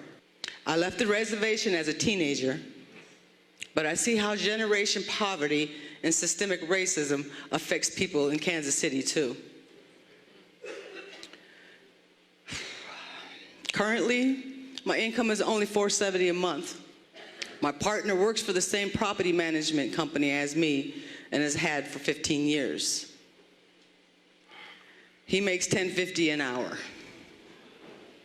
Our rent is $600 each month, all utilities paid. That means close to 50% of our income goes to housing. The majority of my neighbors in Kansas City's Northeast neighborhood are poor immigrants, people of color, and poor whites. Almost 60% of us are tenants, and we struggle to pay our rent as it is. In many ways, the struggle of Native people is mirrored in the struggle of all oppressed people against the continuing injustices of inequality, systemic racism, and poverty. I am honored to be a part of the Poor People's Campaign. This country was birthed by the attempt of genocide against us, and it didn't work. And we are at a point in this country where this reckoning over the racist birth of this place must happen. Our fate and our destiny is intertwined with our Black relatives, our other people of color, our LGBTQIA2A+, people who are newly arrived to this country. Our future will be something we create together. We demand that our rights as Indigenous people be protected and respected, including our lands and resources, and the freedom to exercise our culture and religion. We demand sovereignty for all First Nation, constitutional guarantees, human rights, and treaty protections. The first chapter of this country must be told so that we can build a true foundation that will support us all. This is why we are changing the narrative. We won't be silent anymore. Did you know that there are 45 million immigrants in the United States? 11 million of them are undocumented. Did you know that undocumented immigrants pay more in taxes than the wealthiest 1%, but they are blocked from public services? Did you know that many immigrants are considered essential workers, but yet they're being harassed and separated from their families? It is time to hear from them. Their voices, their pain, their hopes. Ingresé a este país ilegalmente, poder darles un mejor futuro a mis hijos. Uno de ellos fue el no portar un documento para poder trabajar legalmente en este país. El segundo de ellos fue no poder tener derecho a la salud. Y el tercero fue la discriminación. Since the DREAM Act was not passed, temporary protective status, known as TPS, was rescinded. Ever since the president initiated the zero tolerance policy, in order to separate children from their parents at the border, life has continued to only become more difficult for immigrant families. Separation of families doesn't just occur at the border, it occurs here in our own state. Our immigrant families continue to bring us horrific cases of discrimination, racial profiling, and abuse by ICE, and being dehumanized. No somos delincuentes. We are not criminals. No somos animales, como nos dicen. We're not animals, as they are calling Somos us. personas que venimos a trabajar. We are human beings that come to work. Queremos salir adelante. We need to progress. Queremos estudiar. We need to study. Y queremos que nuestros hijos sean gente de provecho. And we want our kids to grow up in a society, in a good society. Todos somos seres humanos. We are all human beings. Y necesitamos derechos. And we need rights. Respeto. Respect. Y que nuestra dignidad no se nos quite. And that they should never take away our dignity. This is why we demand an immigration system that protects immigrants' rights to build communities and strengthen democracy. An end to detention, deportation, and a stop to building a wall on the US-Mexico border. I have lived in the US for most of my life as an undocumented immigrant. I have seen countless immigrant communities forced to live in poverty because the immigration system is working as intended to create fear and control over our people. Immigrants and all working class people must unite to create a system that values humanity over profits. This is the reason why we are joining the Poor People's Campaign, a national call for moral revival, to ensure that our communities can thrive, grow, and have the future that every single person in this country deserves. And in communities all across this country, the Poor People's Campaign is mobilizing, organizing, registering, and educating people for a movement that votes. And there have been so many people who have died and who have given their lives and paid for the right to vote. And so today we are standing strong against extreme forces of racist voter suppression that keeps us from the polls. The Poor People's Campaign is strictly nonpartisan, but we are deeply political. This is not about left versus right. This is about right versus wrong. This means that we do not endorse candidates, and we will never bite our tongue if an elected official or any political party runs from the issues of systemic racism, poverty, ecological devastation, the distorted moral narrative of religious nationalism or militarism and the war economy. And we need to vote this year like our lives depend on it, because they do. And I can hear Queen Mother Fannie Lou Hamer saying, because we're sick and tired of being sick and tired, we must be at the polls. We must show up. And so we're asking you right now to go to June2020.org to make sure you are registered to vote and to make sure your status is up to date. And so we must stand, we must vote, and we must make our voices heard at the polls. And so coming up next, you will hear voices from activists and artists who are standing with us, such as Erica Alexander and David Ololowu, and they will be standing side homeless organizers and folks fighting for housing rights across the country. And I cannot forget my brothers and sisters with the Divine Nine. They will be standing with us today. So stay tuned.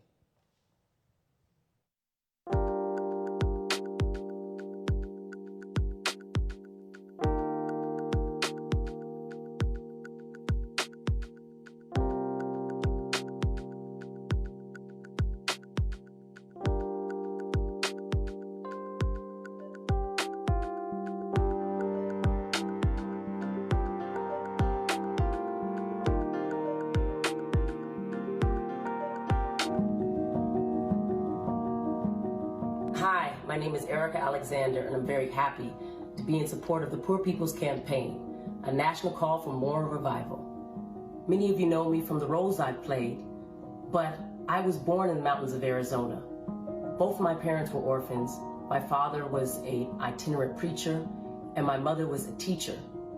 We lived the first 10 years of my life in a hotel called Starlight off of Route 66. I'm here to tell you right now that voter suppression and racial injustice destroys the dreams of ordinary Americans who are extraordinary in their possibilities. Did you know there are 52 million low-income and poor voters in this country? And over the past decade, we've seen 27 states pass voter suppression measures. These voter suppression laws target Black, Brown, and Native communities. But the laws that are passed when people are brought into office through voter suppression affect people of all races. They wouldn't be fighting us this hard if they didn't know the power of our vote. And in this pandemic, we are witnessing an even greater attack on our democracy.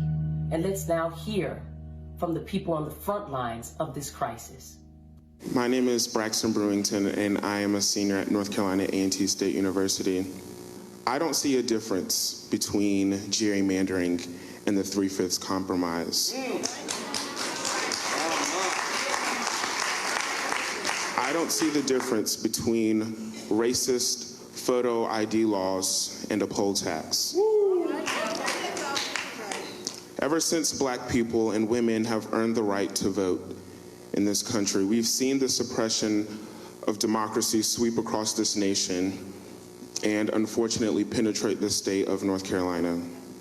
In fact, voter registration here in the United States originated as a method of disenfranchisement, as a way to subjugate poor people and immigrants and young people and people of color and women. Fast forward to 2018, where North Carolina serves, unfortunately, as the national poster child for racial and partisan gerrymandering. My own campus, North Carolina A&T, has become a prominent victim of voter disenfranchisement. the largest public HBCU in the nation, now enrolling over 12,000 students, was divided into 2 different congressional districts right here in Greensboro.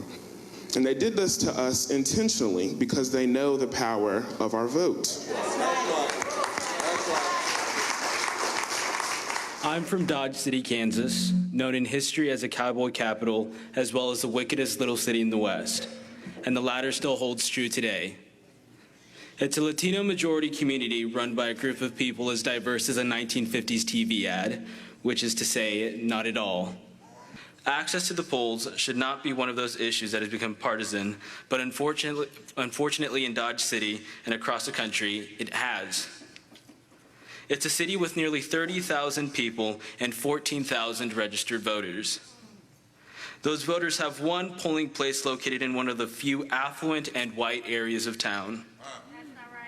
It's the most burdened polling location in Kansas. This is what happens when democracy is not valued and left to those who simply don't care if it doesn't affect them. My name is Maria Colville, a native of Trinidad and Tobago, who've been living in Massachusetts, living and working in Massachusetts for over 30 years in the medical field as a CNA, a PCA, a companion. There are systems in place to ensure that I don't succeed. You can't achieve your goals or dreams when you are working for a wage that does not even allow you to meet your basic needs. I thought my issues was just that, mine.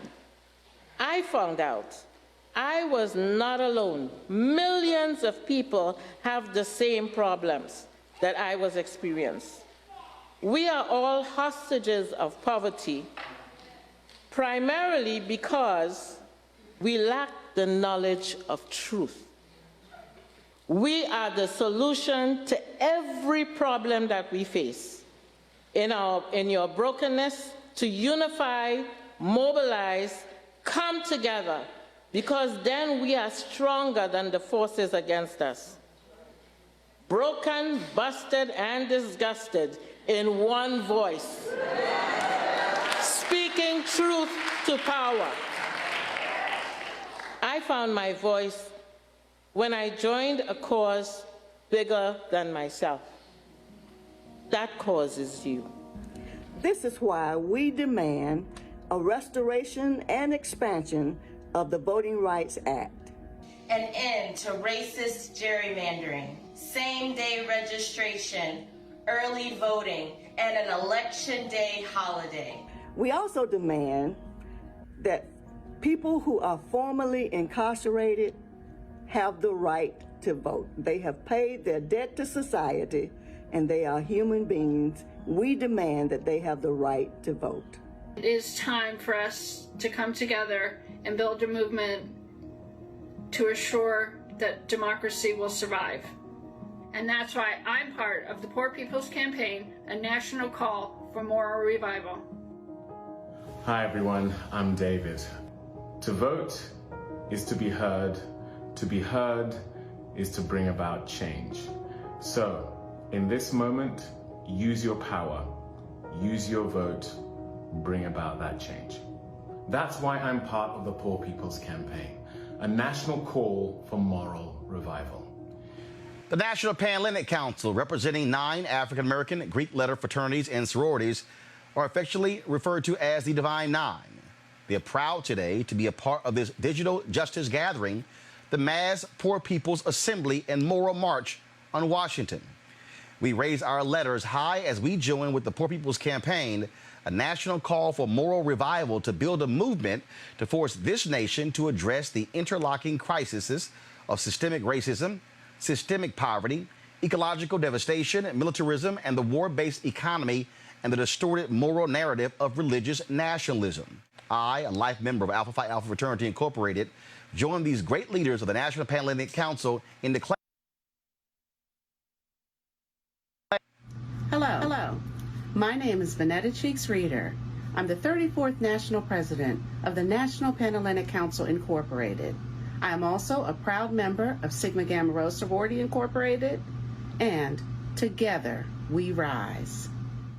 I am Casey A. Coleman, International Second Vice President of Alpha Kappa Alpha Sorority Incorporated, and Chairman of the National Panhellenic Council Incorporated, National Undergraduate Leadership Council. Together, we rise. I am Everett Ward, General President of Alpha Phi Alpha Fraternity Incorporated and Chair of the Council of Presidents of the National Panhellenic Council. Together, we rise. I am Glenda Glover, International President of Alpha Kappa Alpha Sorority Incorporated. Together, we rise. My name is Reuben Shelton. I'm the Grand Pole Mark of Kappa Alpha Psi Fraternity Incorporated, and together, we rise. I am Dr. David Marion, the Grand Basilisk of the Omega Psi Phi Fraternity. Together, we rise. I am Beverly Evans Smith, National President and CEO of Delta Sigma Theta Sorority Incorporated. Together, we rise. Greetings. I am Valerie Hollingsworth Baker, and I am the International Centennial President of Zeta Phi Beta Sorority Incorporated. And together, we rise. I am Deborah Ketching-Smith, 24th International Grand Basilisk of Sigma Gamma Rho Sorority Incorporated. Together, we rise. Hello, this is Andre Manson, 22nd International Grand Polaris of Iota Phi Theta Fraternity Incorporated. And together, we rise. Hi, Michael Crystal, International President, Phi Beta Sigma Fraternity Incorporated. And we're proud to support the Poor People's Campaign virtual march on June 20th, because together, we rise.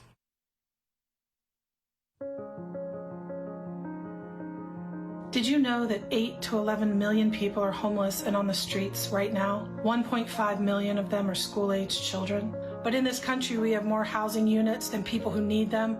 We throw away more food than our families can possibly eat. And we have the best healthcare technology in the world, but the worst provision. This is a system that must change.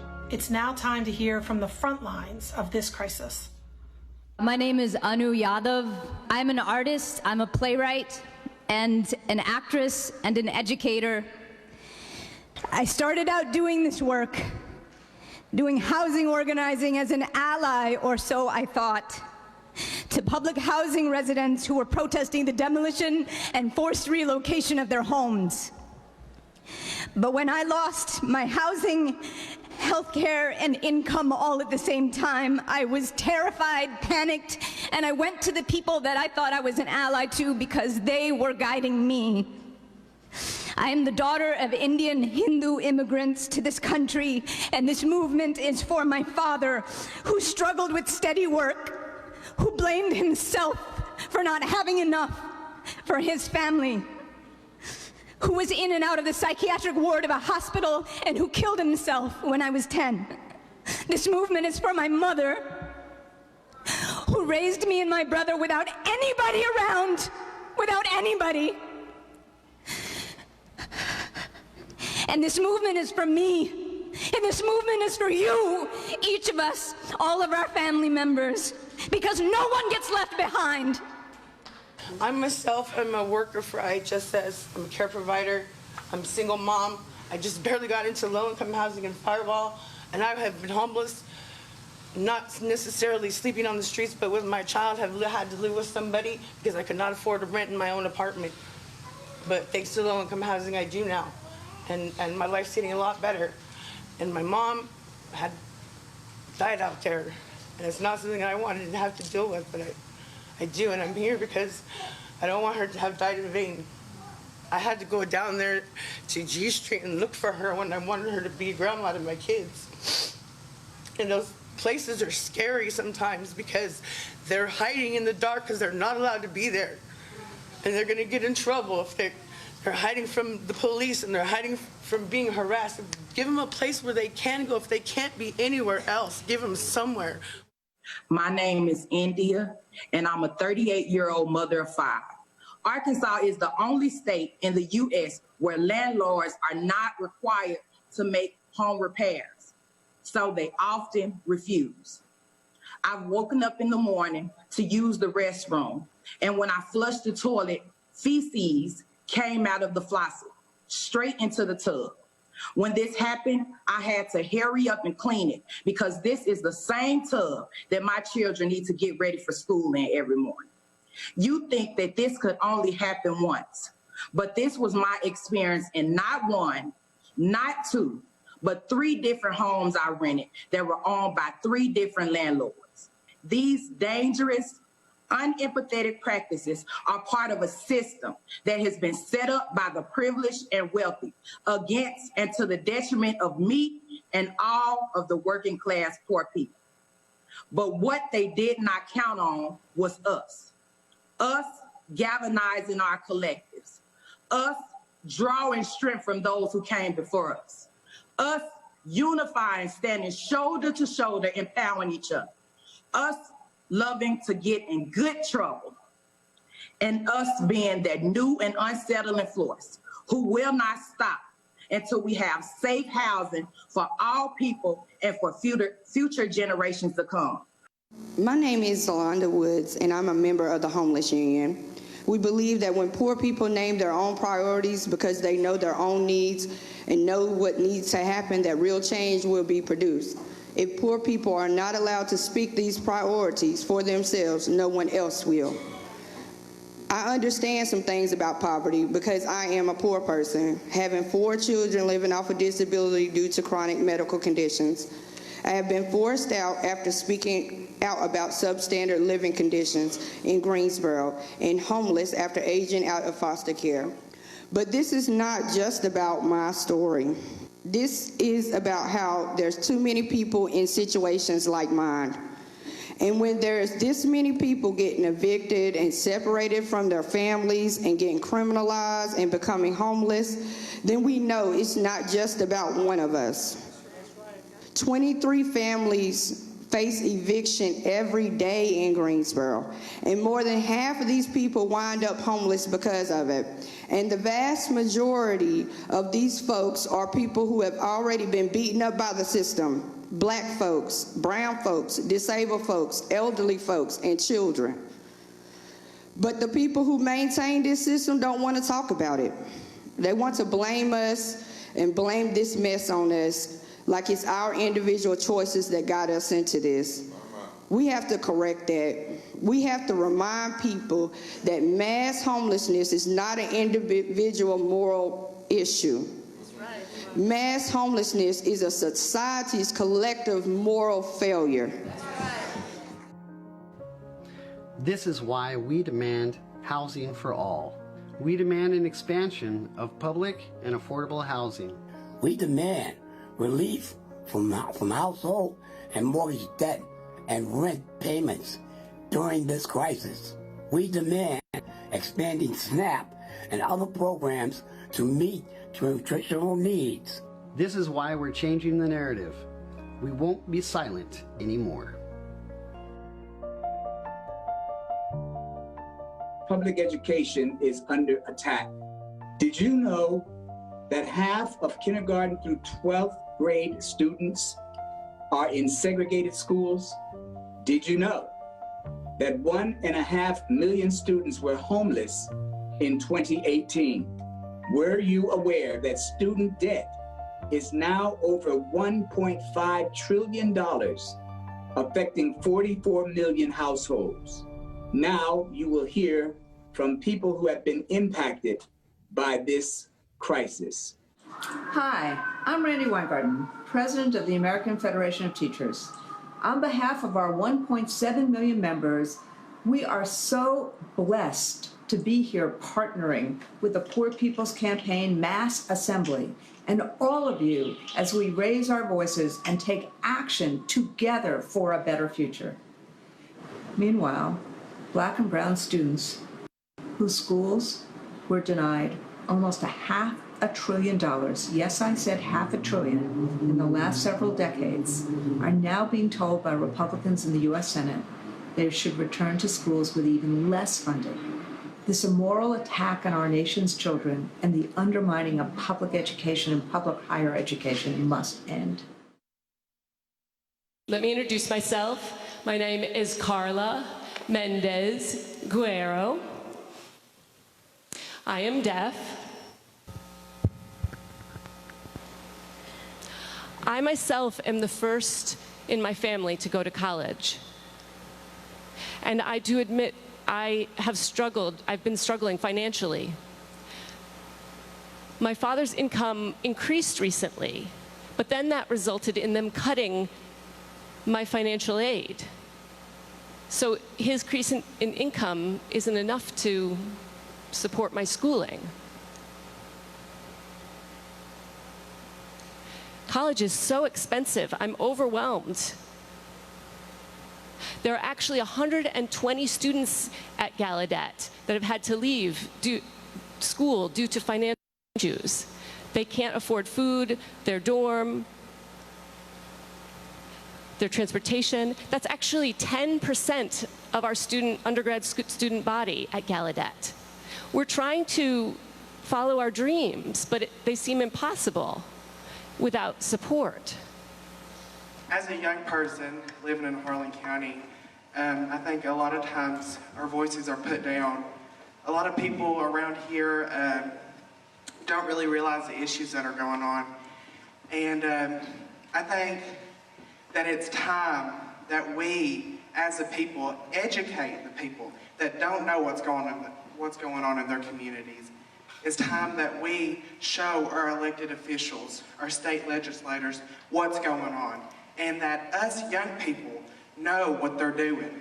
That us young people and us as the people are going to rise above, and that we will not lay silent no more. I bring you greetings as a native here in Chula, Mississippi, but also an educator here in Holmes County Consolidated School District. There are very limited resources here in Chula as I grew up. There are very limited jobs, there are very limited resources such as mental health facilities, recreation centers, and even sometimes there are very limited resources when it came to schools. Notice when the state get ready to cut budgets and cuts funds, the first budget they go to is the education budget, because a lot of their children are not in the schools that we teaching in. A lot of their children are in the schools that our kids go to school in. Most of them are in those private schools. And we must know, we see a lot of charter schools that are opening up here in the state of Mississippi. And we also need to know that a lot of our state funds is coming from the government and stuff, that's coming from the education budget, is going over into those charter schools. This is why we demand equity in education, an end to the resegregation of schools, relief from crushing student debt, free tuition at public institutions, and equitable funding for HBCUs and Native institutions. This is why we are changing the narrative. We won't be silent anymore. Last year, I received a call from Dr. Barber to come and join this movement. And the year before he was gunned down on a Memphis balcony, I met Dr. King and Fannie Lou Hamer marching on the streets of Indianola, Mississippi. We are living in similar times when a new movement is being birthed and born. But we need you to help us grow and build that movement. And so I invite you now to join us at June2020.org or text MORAL to 90975, June2020.org, or text MORAL to 90975. We know that when movements start to push this nation forward, that there is always a backlash from those who don't want to see everybody enjoying the rights and liberties promised to us by our Constitution and our holiest of scriptures. But if we mobilize, organize, register, and educate like never before, we will be there to meet the backlash with a movement that's too strong and too broad to be broken. The Poor People's Campaign needs your support. We need you to show up with your bodies and your voice. We need you to get the Poor People's Moral Justice Jubilee Policy platform into the hands of Congress. We need you to vote, and we need your financial support. To donate, we're asking you to please text MORAL to 90975 or go to June2020.org. We need your support in all of these ways, and we need you to donate.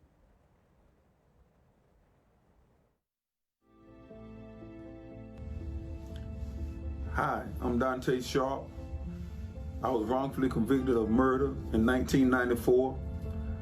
I did 25, almost 26 years. I notice a lot of things. I notice a mass incarceration, and the people that make up the mass incarceration are poor people. You know, if you're poor, you're going to jail. That's just how it is. If you have no money, you're going to jail. You know, you don't have the funds to hire lawyers, and the system is set up really to oppress the poor, keep them down. You know, encourage people to get out and vote. Encourage the kids, the young kids, to get off the streets. Just do your part, what you can do, what's available to you, right in front of you. Hi, my name is Caitlin Swain. Poor communities are being locked up and locked out. Did you know we spend $179 billion annually on incarceration? Did you know that the United States has 4% of the world's population and 25% of the world's incarcerated population? We have to fight for power over the corporations that hurt us, power over the justice system that exploits us, and power over so many of the systems that put us in harm's way. Hello, my name is Connie Swain. My son is Anthony Swain, and my husband here is Anthony Swain Sr. We have been on a complete roller coaster ever since Anthony has been incarcerated, which started actually in February of 2016. Anthony is a paraplegic 40-year-old Black man who was shot in the back at age 20. He's now 43. He has spent the last 4 years with his health being in a declining state. And we have been attempting, especially since the COVID, to get him released. He has been taken to the hospital and diagnosed as positive for COVID-19. They would wake him up at like 3 o'clock in the morning, take him to court. He doesn't come back from court until 8 and 9 o'clock at night. And with being gone all day, he's placed in a cell with his hands and legs shackled together. He already can't move from the waist down, and yet he can't even shift his weight nor take care of his own personal hygienes because of the way they treat him in jail. So we are very concerned about him, about anybody that has any other type of disability, about those young men and women who have families where they can go home to help to take care of or be taken care of by their families. And for whatever reason, our system just is not listening. My name is Kaleem Nazim, and my incarceration at the age of 17 wasn't due to a lack of guidance or morals from my family or loved ones. That people in low-income communities are not criminals. Yeah. But a crime has been perpetrated against them. Yeah. And that crime is called poverty. Yeah. Yes, yes. I never stole or committed a crime because I have a propensity to commit crimes. I did it because either I needed something or I was hungry. When I was 9 years old, my mother was locked up for food stamp fraud. And that left me and my other 5 siblings alone in the house to fend for ourselves. Now, the state knew that she was a single mother, but they found that locking her up was justice. But I feel and I know that the crime that was perpetrated against my mother and my family was way worse than what they say she did. Yeah. Me llamo Alex y soy de Guatemala. I'm Alex, I'm from Guatemala. Les quiero platicar lo que todos los inmigrantes pasamos en el centro de detención. I want to tell you what all immigrants go through in detention centers. En el centro de detención, cuando estábamos todos los inmigrantes, no nos trataron mal. At the detention center where I was with other immigrants, they didn't treat us well. De comida un burrito helado nos daban y no nos dejaban bañar. They gave us a frozen burrito to eat, and they didn't allow us to take a shower. No somos animales para que nos traten así a todos los inmigrantes. We are not animals to be treated like that. This is why we demand an end to mass incarceration. Voting rights for those who are incarcerated. We demand equality and safety for all. We demand education, housing, and living wage jobs. I need your help. It has to stop, and it has to stop now. This is why we're changing the narrative. And we won't be silent anymore.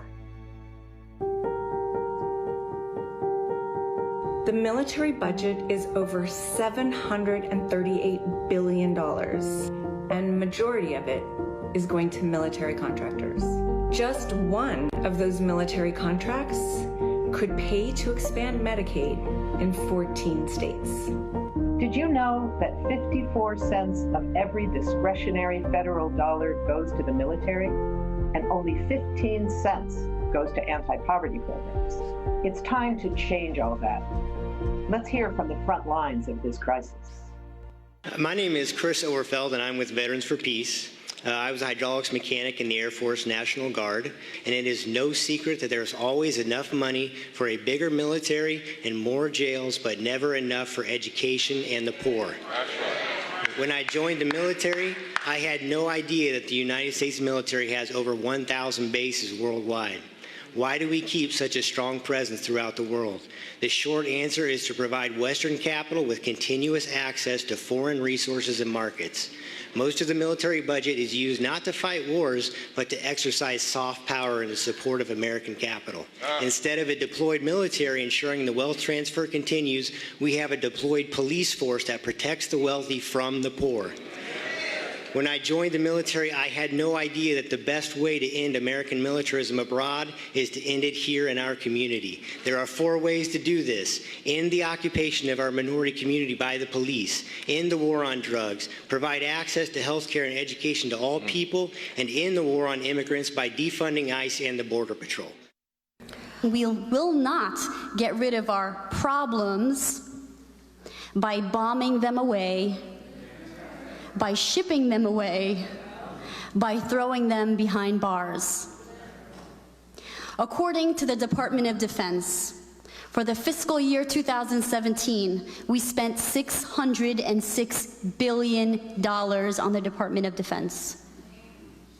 2019, we spent $685 billion. And for the year 2020, they're proposing $718 billion.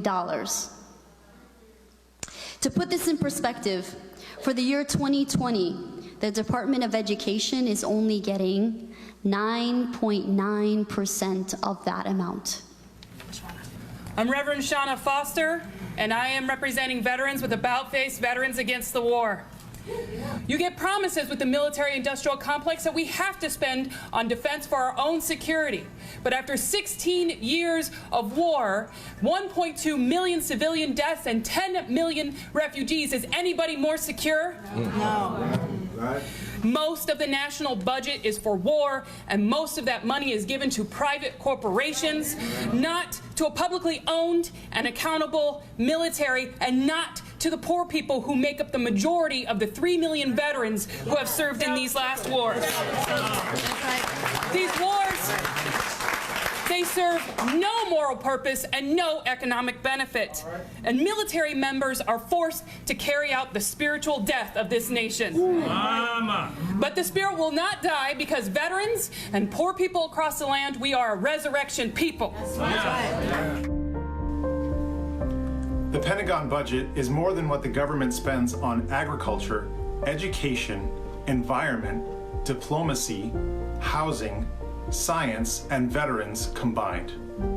This is why we demand that we stop the privatization of military spending and military spending increases. We demand the reallocation of resources to Social Security. We demand the demilitarization of the border and local communities. And that's why I'm a part of the Poor People's Campaign, a national call for more revival. We won't be silent anymore. Police brutality is something that's lived deep within our country for such a long time. The only thing that's different now is that we can't ignore the call. We're here because they are taking Black lives and they getting away with it. When folks ask Black people in America, are we upset? The answer is yes. There's literally no way that all lives can matter in a country where Black lives have never mattered.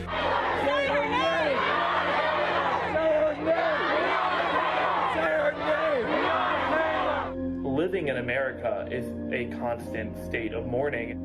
Until we fully address the poisonous root of this country and the original sins of this country, there will be mourning every day. Go, go!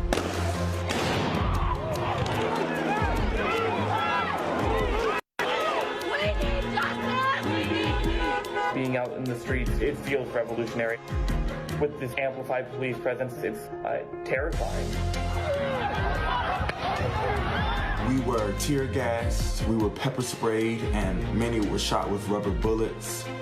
And in the midst of all of that, protesters still standing with their hands up, saying, "Don't shoot." We all know this is exactly the type of situation that these systems are meant to break. Yo, they almost hit a kid, man! They are meant to break us before we can even become unified, so it adds a sense of urgency to the importance of organizing. This don't stop here. We can't ease up. The front that we present has to be an intersectional front because it is a war that's affecting all of us. And we have to recognize that we are so much stronger together than we are divided.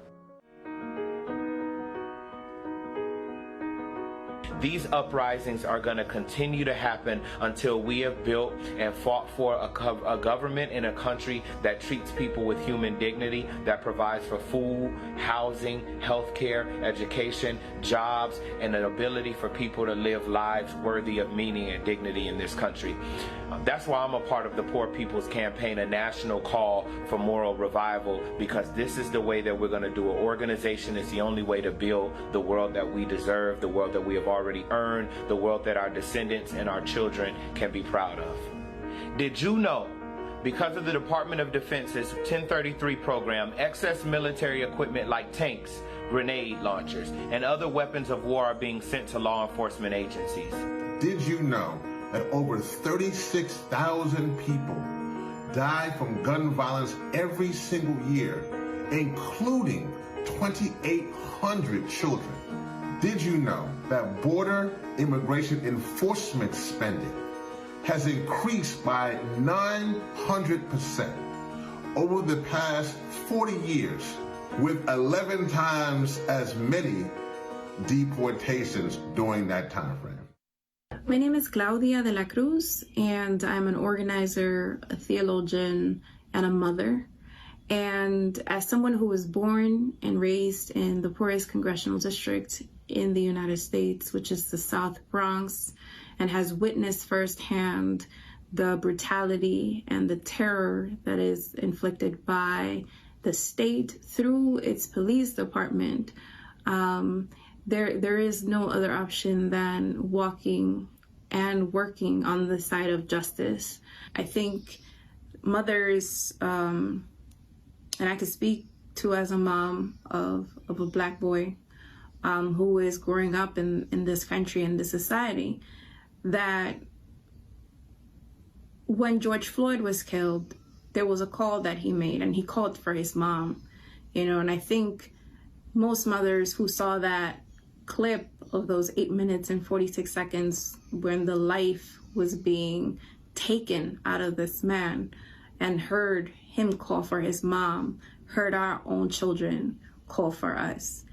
And so when we're talking about decisive moments, this is the moment. No police should be walking around with military equipment.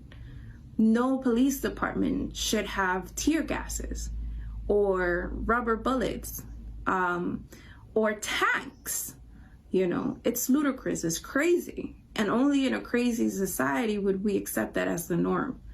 This country has invested in death and has refused to invest in life-giving projects. And enough is enough. I think the people of this country are clear and are taking the streets and will continue to take the streets for as long as the demands are met and the vision isn't achieved. My name is Hakeem Ali. I came home in 2003 after serving 40 years in state and federal institutions. I walked the yard with a whole lot of men who were serving death by incarceration.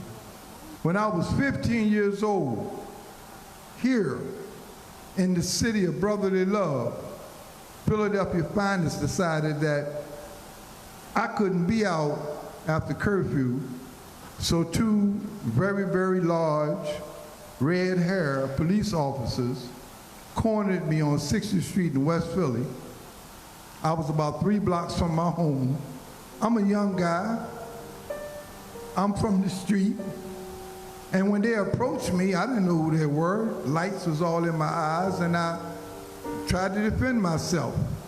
And they beat me to a bloody pulp right there on 60th Street. They almost killed me in the street. We demand a ban on assault rifles and easy access to firearms. We demand the demilitarization of our border and our communities. This is why we're changing the narrative. We won't be silent anymore. Hi, my name is Reverend Dr. Liz Theo-Harris. I am the director of the Kairos Center for Religions, Rights, and Social Justice at Union Theological Seminary and the co-chair of the Poor People's Campaign, a national call for moral revival. I'm a Presbyterian minister, a biblical scholar, an activist for justice and jubilee, and someone who has had firsthand experience with poverty. For far too long, the poor, immigrants, victims of racist police violence, young people have been blamed for all of society's problems. For too long, we have been divided by race and immigration status, religion, issue area, sexuality, and gender. For far too long, we have been fed the lie of scarcity when we live in a world of abundance, where the only scarcity we have is the political will to establish justice, promote the general welfare, secure the blessings of liberty and justice for absolutely all. For far too long, the false narrative of religious nationalism has blessed what is wrong and condemned what is right in the eyes of God. It is wrong for Black people to be murdered by the police, for people to be ripped from their families and deported. It is wrong for people to work for starvation wages. It is wrong to go to war. It is wrong to poison children with lead. It is wrong for the powerful to deny responsibility for these injustices. What is right is to feed people, give people health care, secure the right to vote, respect all work with dignity, to forgive debts, to offer a home for everyone. We, as a nation, as a movement, must break through the lie that only small changes on one issue at a time are possible. We must break through the lie that poverty and death are the will of God, or that poverty has to be with us always. We must break through the lie that some lives are more precious than others, that it's impossible to unite and organize for change, or that the rich and powerful are coming to save us. When we cry out, when we organize from the grassroots, when we take bold action together, it can be done. Sí se puede. We join prophets throughout the ages who have declared to society that ignoring the poor, protecting the rich is evil, that the people demand justice, and we're going to build the power to achieve it with God on our side. The prophet Micah asks, "What does the Lord demand of you but to do justice, to love kindness, to walk humbly with your God?" The book of Leviticus demands that we welcome the immigrant stranger. Deuteronomy, that nations forgive debts, outlaw slavery, pay people what they deserve. Isaiah demands that we stop passing laws that deprive the poor of their rights. Jeremiah, that the wealthy stop evicting people, stop profiting from pandemic, making misery for the poor. John the Baptist demands that the military and ruling authorities and police stop killing the people, stop extorting money, and stop spreading lies about each other. Matthew demands that religious leaders stop covering up for those who divide. Instead, take the side of the poor, the side of the bruised, rejected, and battered. Jesus turns over tables, engages in holy disruption, commits himself even unto death to demand justice for us all. These freedom fighters remind us that movements don't just curse the darkness. We don't just awake the nation to what is wrong, but we come together in power with demands. We reject the false narrative that poverty is inevitable, that if God wanted to end poverty, he would have already done so, or that the only time we'll all have what we need to thrive in this society is after we die. We instead rise together. We demand justice, and will do so until we claim all of our rights. We in the Poor People's Campaign have a moral agenda, and today we released a moral justice jubilee policy platform. It demands health care, jobs that pay a living wage, a guaranteed adequate income, immigrant rights, women's rights, LGBTQ rights, an end to police and policy violence. Indeed, if we cut our military and make this nation and world safer, if we have a fair taxation system where those who can afford it pay just a little bit more, if we forgive debts and invest in healthcare and education and housing and living wage jobs, we can indeed abolish poverty, confront systemic racism, save the planet, and turn this war economy into a peace economy. We want to ask you all today to join with the Poor People's Campaign, a national call for moral revival. To do so, please text MORAL to 90975. You are needed in this mighty, holy uprising, a nonviolent, an intergenerational, a multiracial army of the poor and all of those who care for justice is challenging this false moral narrative.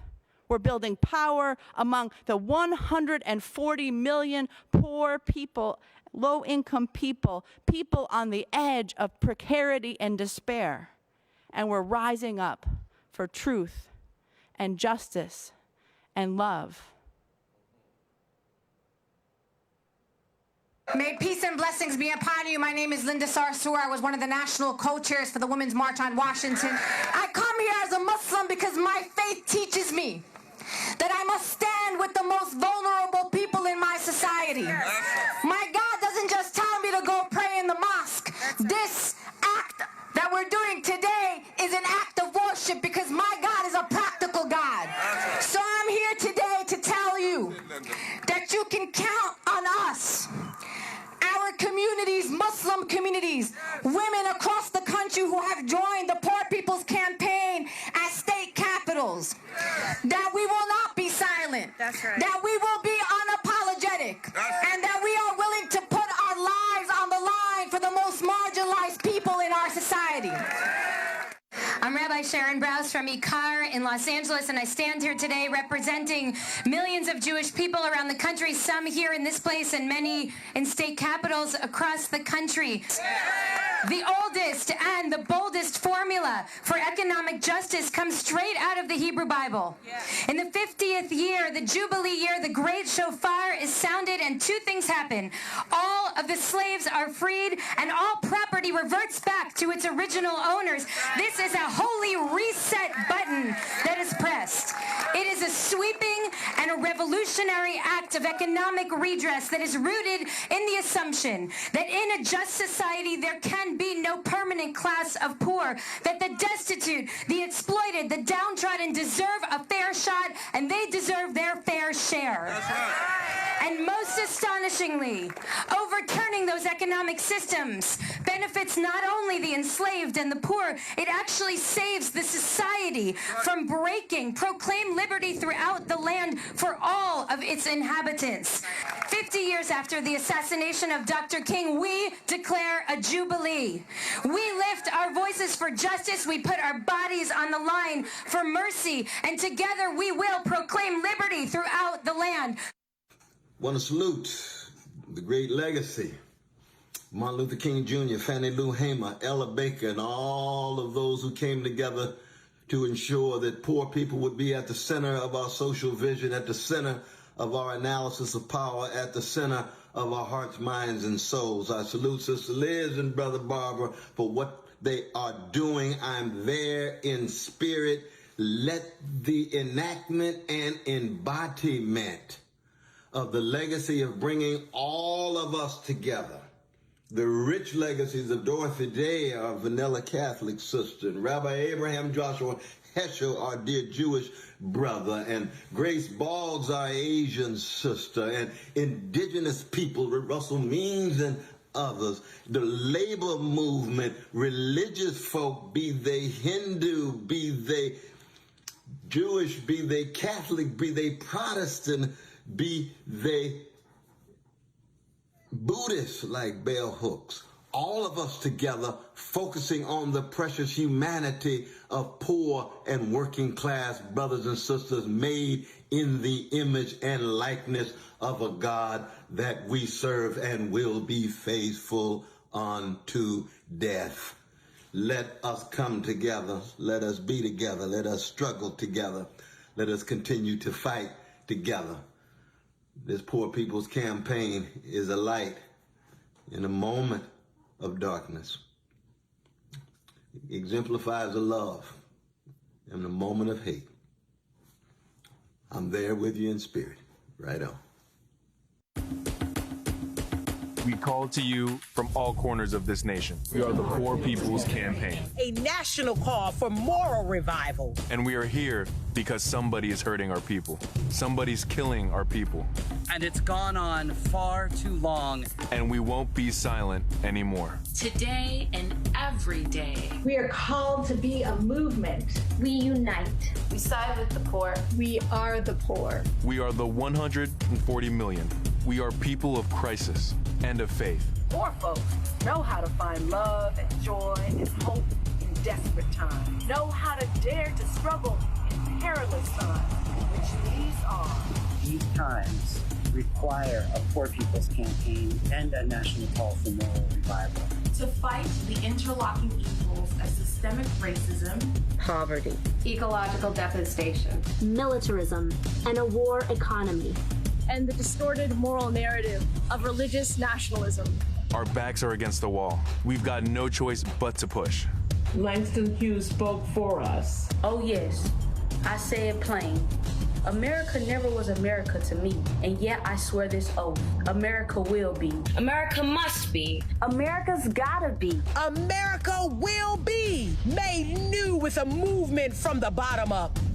If you step up, You right here in this room. You bring your gifts through poverty, Your good fortune.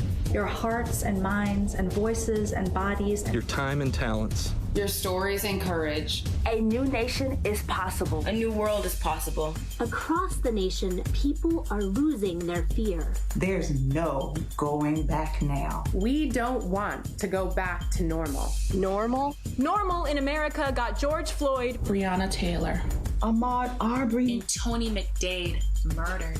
Normal in America got us racist, voter suppression, and gerrymandering. Normal in America It got us 140 million poor and low-income people in the richest nation in history. Normal in America it got us 700 people dying a day from poverty before the pandemic. For ourselves, for our families, for our children's children. We say today and every day, forward together, not one step back. Join us. We are the Poor People's Campaign, a national call for moral revival. We are called to be a movement, and we won't be silent anymore. What happens in Wall Street often doesn't say a thing about what's happening on the real streets of America. Everybody has a right to live. The Poor People's Campaign, a national call for moral revival, has come up with a series of demands. I know that you are here for the same reasons we all are here. To put our elected official on notice. The pain and the discontent is real, and the demands of our movement are moral. We know what we want to focus on. Our agenda is clear. We demand an immediate implementation of federal and state living wage laws. We demand the right for all workers to form and join unions. We demand equal pay for equal work. We demand a guaranteed annual income. We demand fully funded anti-poverty programs that protects the welfare of us all. We demand the expansion of Medicaid in every state. We want single-payer universal health care, not for some, but for everybody. An immediate restoration of the Voting Rights Act. We demand an end to racist gerrymandering. We want early registration of 17 and 18-year-olds. We want registration to vote at age 18. If we can be drafted for war at 18, we ought to be able to vote automatically at 18. Early voting in every state, same-day registration, and the enactment of Election Day as a holiday. We demand a reversal of state laws that prevent municipalities from raising minimum wage. We demand an end to mass incarceration and the continuing inequalities of black, brown, and poor white people with the criminal justice system. We demand the right to vote for the formerly incarcerated. A clear and just immigration system. This includes providing a timely citizenship process that guarantees the right to vote.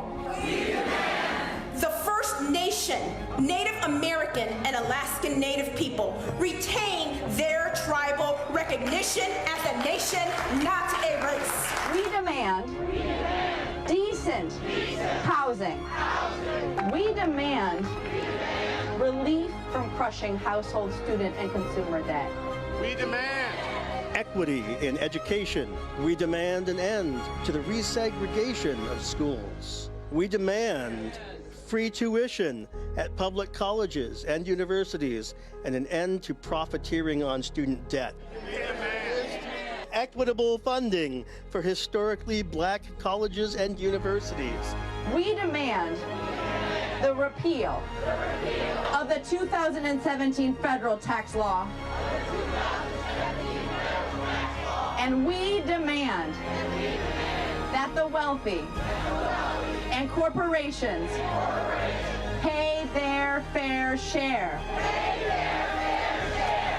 We demand an end to military aggression and warmongering. We demand a stop to privatization of military budget and any increase in military spending. We demand a ban on assault rifles and a ban on the easy access of firearms. We demand an end to federal programs that send military equipment into local and state communities. We demand that the call to build a wall at the U.S.-Mexico border be ceased. We demand a ban on fracking, mountaintop removal, coal mining, coal ash ponds, and offshore drilling. We demand a ban on all new pipelines, refineries, and coal, oil, and gas export terminals. We are demanding that we stop the war on our poor. Somebody's hurting my brother, somebody's hurting our sisters, and it's gone on far too long, and we won't be silent anymore. We believe that we can win. We believe that we can win. We believe that everybody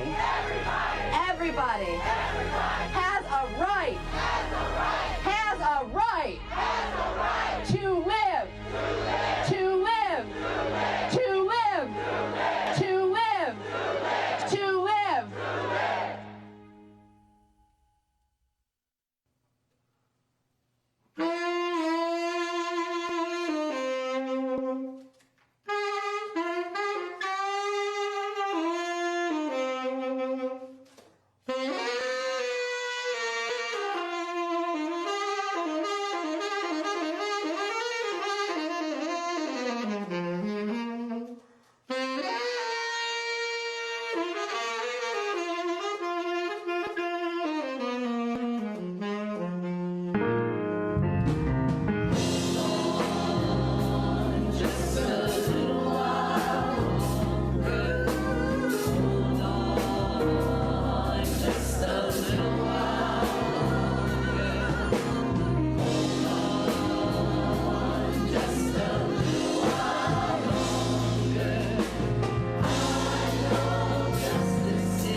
So we give honor to God today. You have heard from the prophets and the people on the front lines. We promised that this stage would be built so that America would have to hear herself and see herself, see her face and hear her voice.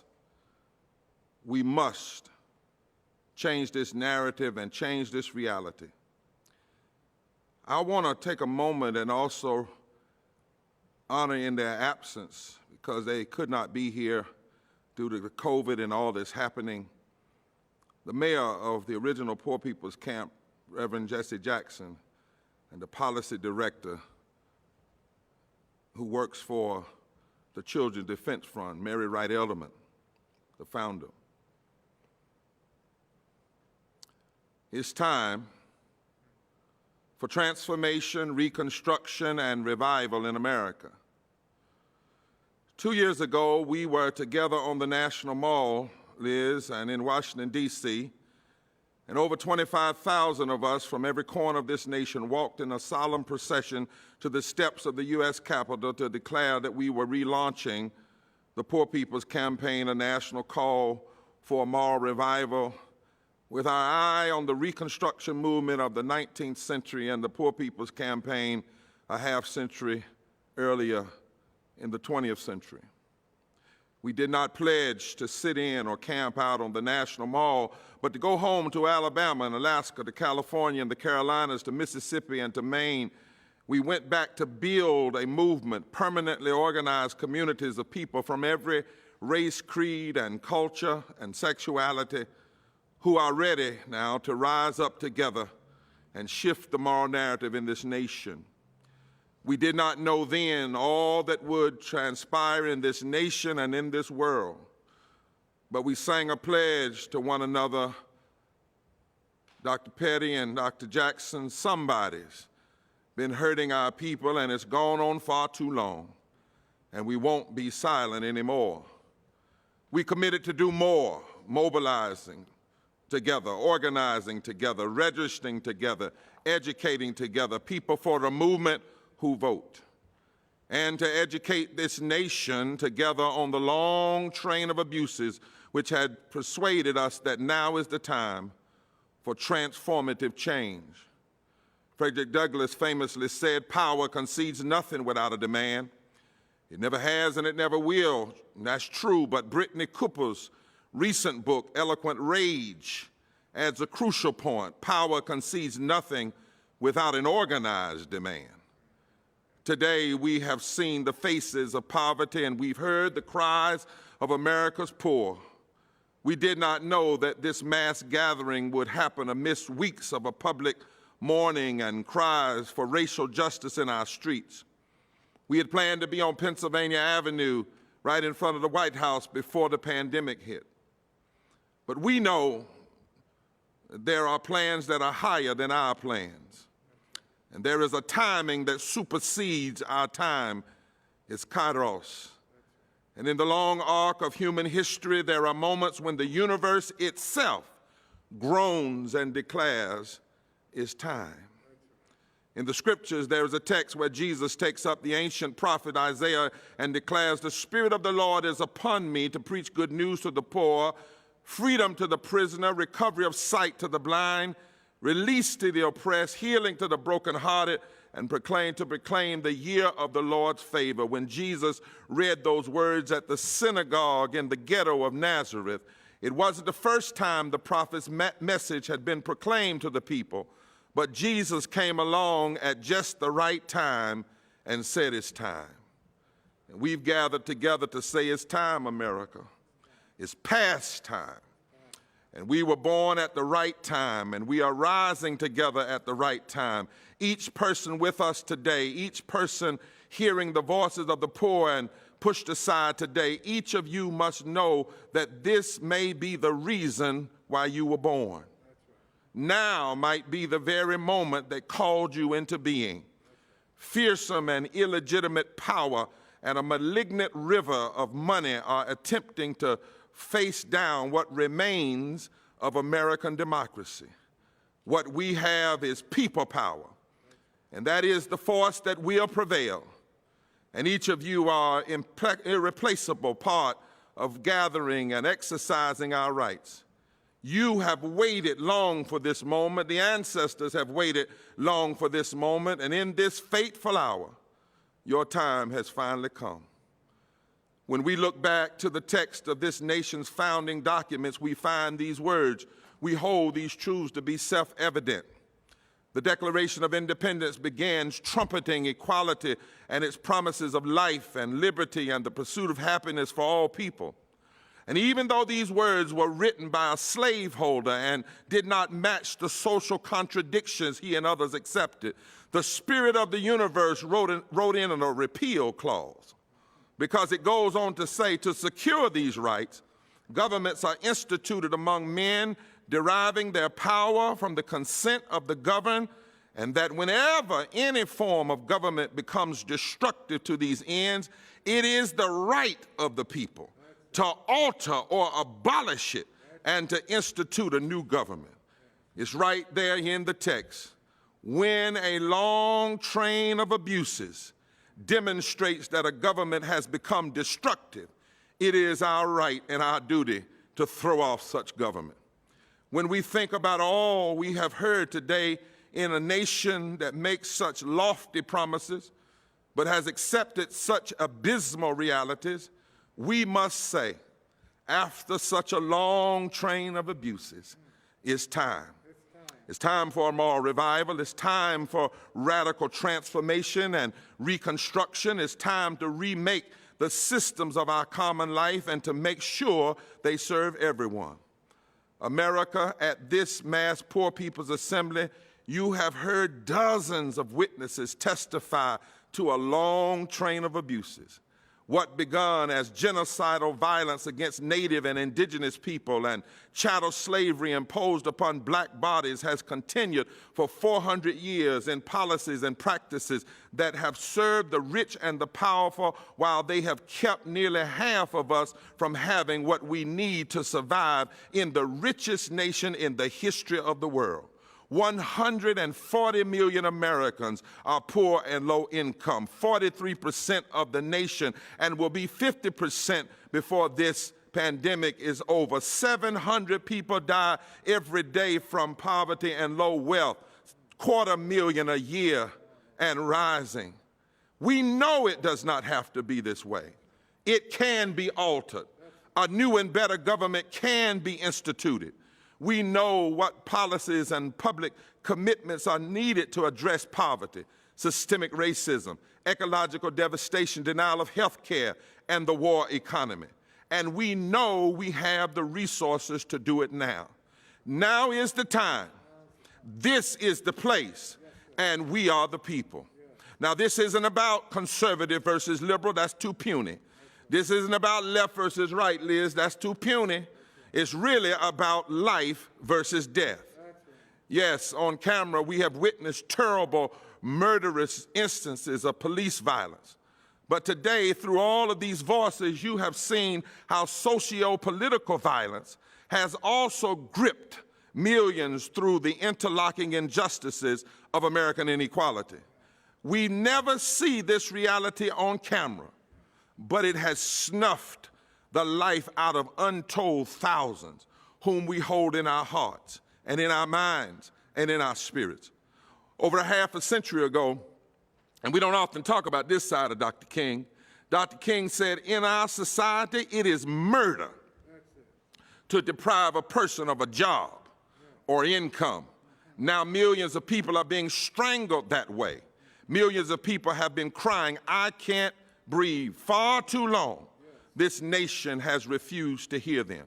And now the COVID crisis has exposed for all to see the fissures and the wounds caused by systemic racism and poverty in this society. So we are here today to say together, it's time to choose life, America. It's time for us to do it together. It's time for a moral revolution of values. We can't pretend that the crisis we face is about a single individual in office or one political party alone. Sure, we're clear about what's being exacerbated, but even the current occupant of the White House benefited from a culture that had been cultivated ever since the death of Dr. King and even before. We know it's not just what the president is doing, but what a regressive Senate, what a regressive Congress does. Far too long, our public leadership has been too comfortable with other folks' death. Truth of the matter is, Republicans racialize death, and too many Democrats racialize poverty, and too many Democrats run from poverty. It's time to say every piece of public policy has a death measurement on the down low.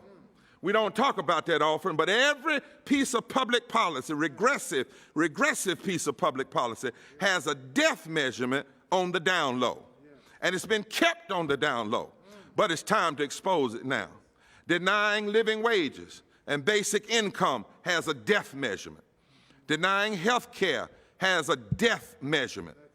My son, William III, told me that 3,000 people die from particulate air pollution that comes from politicians protecting corporate polluters. When you protect corporate polluters, it has a death measurement. And it's past time to reject the culture of death. Even racist voter suppression has a death measurement. Because when racist voter suppression is used to help people get elected, who once they get elected, they block health care, they block living wages, and they protect greedy corporations, then voter suppression is used in a way that produces a death measurement. And like the prophet Ezekiel said in Scripture, it's not only the politicians who've been acting as ravenous wolves, that's the biblical language, it's also the lying religionists who cover up for them. And it's time to reject and alter the policies of greed, violence, and racism that hurt, harm, and destroy lives. As Ross Pellis liked to say, we need an analysis. It's time to embrace an agenda rooted in the deepest values of our faith traditions, our highest and best political and intellectual visions, the values closest to the heart within each of us: love, justice, mercy, and truth. It's time to demand that we, the people, live up to our stated commitment to establish justice, promote the general welfare, ensure domestic tranquility, provide for the common defense, and guarantee every American equal protection under the law. It's time. In fact, it's past time. But also it's time for a major transformation and reconstruction. In recent weeks, we've heard the media ask, when will the protests stop? Since we've launched this campaign, people have asked, what one demand is your top priority? Well, we say, when you decided to do COVID response, you gave $2.5 trillion, nearly $3 trillion to the banks and the corporations. If they can have 3 trillion things, don't ask us what is our one thing. We are not asking for one thing. We are demanding that this nation reconstruct everything. We are demanding that for the sake of the people who would choose policies of life, liberation, and love. In this campaign, we know things don't have to be kept the way they are. We know that. We know that if we instituted fair elections and restricted the influence of big money in our politics, we could transition to automatic online voter registration and give life to our democracy by ensuring eligible voters can vote. We don't have to choose death. We can choose life. We need to understand that many of the things we are seeing don't have to be. They are bad choices. People in line now trying to get food, bad choices. People without health care comes from bad choices. People without sick leave and basic and decent unemployment because of bad choices. Money going to the corporations in the middle of the pandemic rather than going to the communities. Bad choices. And if we change, the nation can change. If we want to have a heroes bill, yes, make sure there's money in there for city and municipal workers so we can save the jobs of public service workers, but also guarantee health care. but also guarantee living wages, but also guarantee sick leave, but also guarantee rent forgiveness, but also put a moratorium on people's utilities being cut off. We can do this and have life. If we instituted a $15 minimum wage immediately, we would raise pay for 49 million workers by $328 billion per year. 49 million people would come up out of poverty and low wealth. If we implemented a housing wage, we could raise pay for 83 million workers and by more than $1 trillion going into the economy. This would give life to our households and our economy. If we end mass incarceration, as Liz said, we could significantly reduce the $179 billion that currently goes to policing and courts and prison. And this would give life to our communities and raise resources to secure housing for all. If we stop pouring money and resources into a border wall, we could move that $24 billion into children's K-12 education and give life to their dreams. If we canceled one military contract, we would have $25 billion to expand Medicaid in the 14 states that haven't already done so under the Affordable Care Act. This would mean life for millions of people in those states who are still uninsured in the midst of a pandemic. If we canceled another military contract, we would have more than enough resources to put towards expanding our water infrastructure and creating 945,000 jobs. Instead of putting those resources in war, we would support life because water is life. If we cut $350 billion from the military budget and close some of the 800 bases, we would still have more money than China and North Korea and Iran and Iraq combined. But we could make the world a more safer place and put those resources toward health care and lifting our people. If we had put $6.4 trillion that we've poured into endless wars since 9/11. If we had put that money into green energy, we would have built a renewable energy grid by now with nearly $2 trillion to spare. If we restore the corporate tax rate to what it was before the Trump tax cuts, we would raise $130 billion per year. This would be more than enough resources to fund the $100 billion we need to provide early child care and education for every child in this country. They could live. If we instituted a tiny tax on Wall Street trades, we would raise more than the $70 billion we need to invest in free public college for all. If we implemented a wealth tax on the richest households in the country, we would raise $270 billion a year to put toward fixing our public infrastructure. If we taxed inherited wealth fairly, we could raise $78 billion a year, and we could use that to close the racial wealth gap by putting baby bonds programs that would establish a savings account with resources for every American child. If we repented of the injustices against indigenous people and implemented fair policies for undocumented Americans and homeless Americans, we could change our present and our future and have a true healing from our past. Now, I know somebody's out there to say, well, did you get that from the Democrats? Did you get that from the progressive? No, got it from the Bible. Jesus said that every nation is going to be judged by how it treats the poor, how it treats the least of these, how it treats the sick and the hungry and in prison. Got it from the prophets of that Jews, Muslims, and Christians honor. Isaiah 10 said, woe unto those who legislate evil and rob the poor of their rights and make women and children their prey. It's time. The worst mistake we could make now with all of this marching and protesting in the street would be to demand too little. And we have the capacity to change the political conversation in this country, and it's time. 23 million poor and low-income people who were eligible to vote in 2016 didn't vote. Many of them, they tell us, because they never hear politicians talking about their issues. About 107,000 votes in Pennsylvania, Wisconsin, and Michigan decided the presidential election. In those three states alone, nearly 2 million poor and low-income people who did not vote in 2016 are eligible to register and vote in 2020. According to a forthcoming study we've done with Columbia University. In the South, 8.9 million poor and low-wealth people who could have voted didn't vote.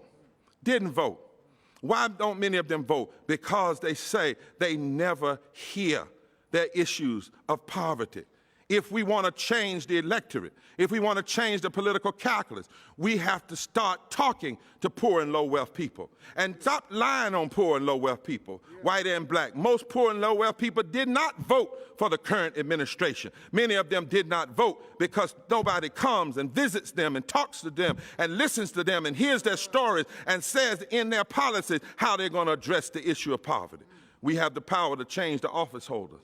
And then we have the power to get pressure on them, nonviolent, civil disobedient pressure if necessary, to push our agenda. We have power for in the streets, in the suites, in the voting booths, in the pulpits. We have power, nonviolent power, and it's time to use it. It's not only time, it's past time. It's our time. And when we come together and vote together and work together, we can change and remake the systems of government to serve all people. And then finally, it's time to move together and to refuse to be divided. Our mantra is somebody's been hurting our people, and it's gone on far too long. We won't be silent anymore. It is a cry against the nation's long train of abuses, rooted deeply in systemic racism and systemic poverty. When we say forward together, not one step back, Rob, it is a call to the kind of unity needed to answer the time we live in. It's the only thing that has ever revived the hope of a democracy. In every moment of potential reconstruction, there has been a moral fusion gathering.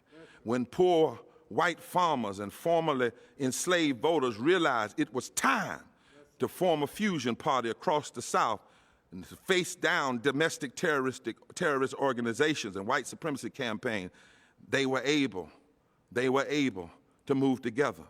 When multicultural coalitions decided it was time to come together in a labor movement after World War I, the corporate powers attacked them as socialists and used racist fear and political ideology because they were scared of people coming together.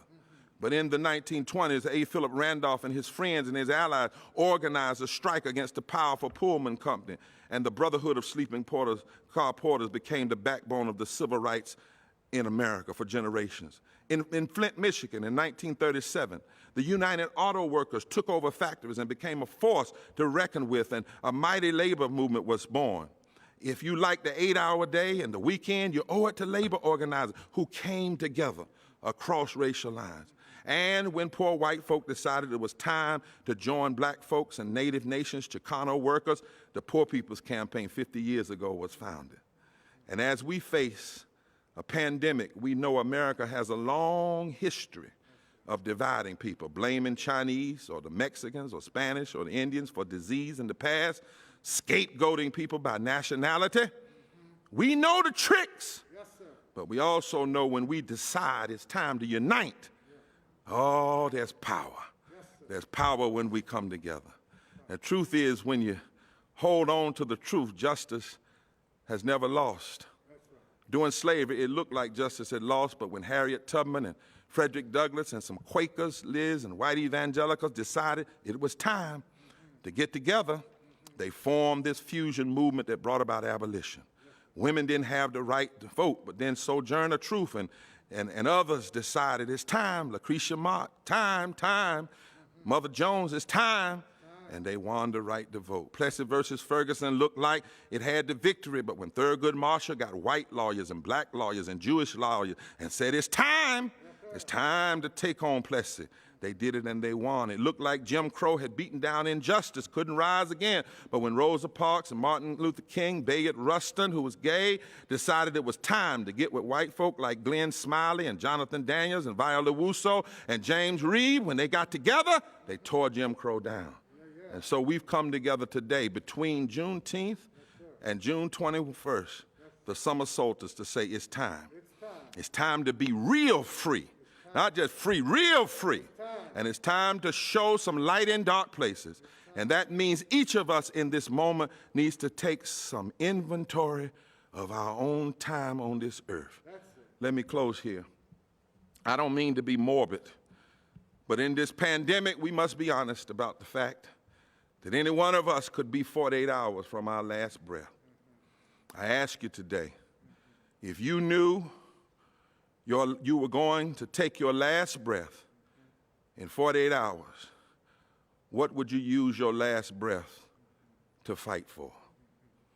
What kind of world would you want to breathe life into for the next generation?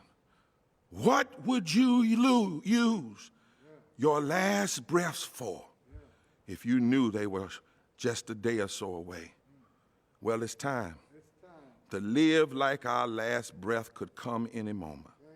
It's time to use every breath left in our bodies to fight for love and truth and justice. It's time to believe again. It's time to challenge the lie about not having resources. It's time to believe and work as though we are sure that love is still greater than hate. The truth is still greater than lies. It's time to believe and work as though we are sure that the hungry can be fed, that the sick can be insured and cured, that immigrants can be welcomed, that the war machinery can be cut. It's time to believe that black and white and poor and Latino people in the South can be organized into a new powerful coalition for change. It's time to come together and vote like never before. It's time, whether you're black or brown or First Nation or Asian or whatever, or Latino, whoever you are, gay or straight or trans, young or old, from the rural or from the cities, it's time to believe that this heart and the soul of this democracy can live. We can breathe into it the spirit of a genuine democracy. It's time, even if it takes nonviolent resistance. It's time, with every breath we have, while we still have time, it's time to rise up. It's time to reconstruct. It's time to call for a moral revival that puts an America together that works for us all. It's time, as one songwriter said, to help somebody.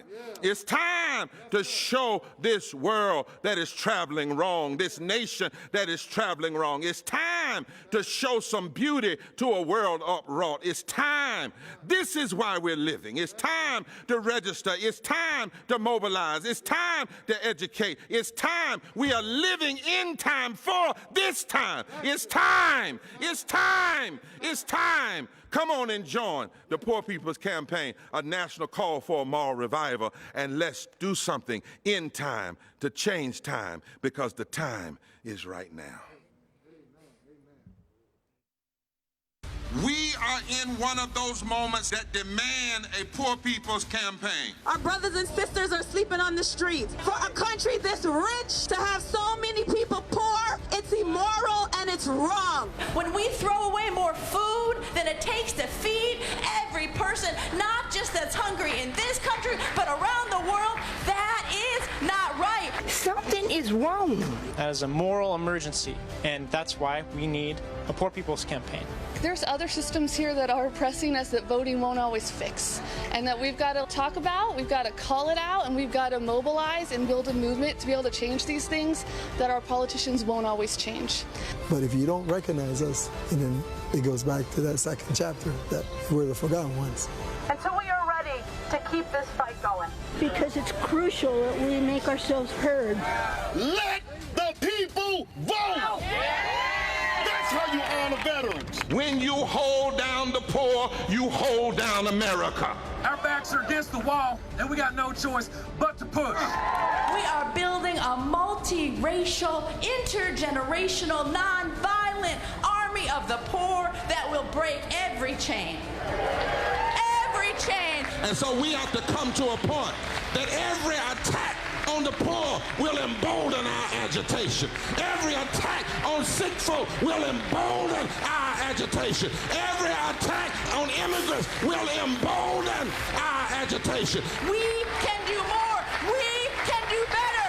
And we're building the power. Forward together. It's movement time. It's time to shake this nation, because this nation is locked up. Rise up. Rise up. Rise up. Get up tomorrow and start the revolution.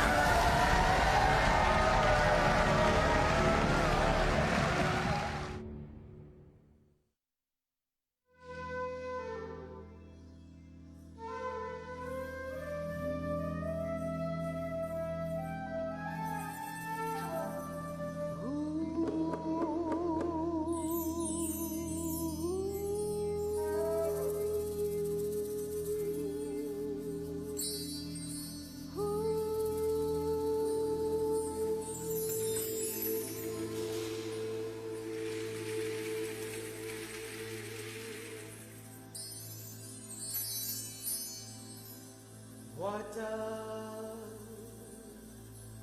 the Lord require of thee?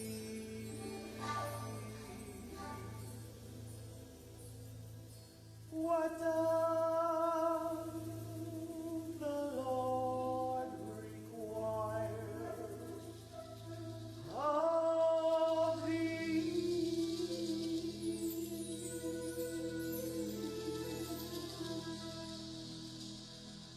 but to do justly, love, mercy,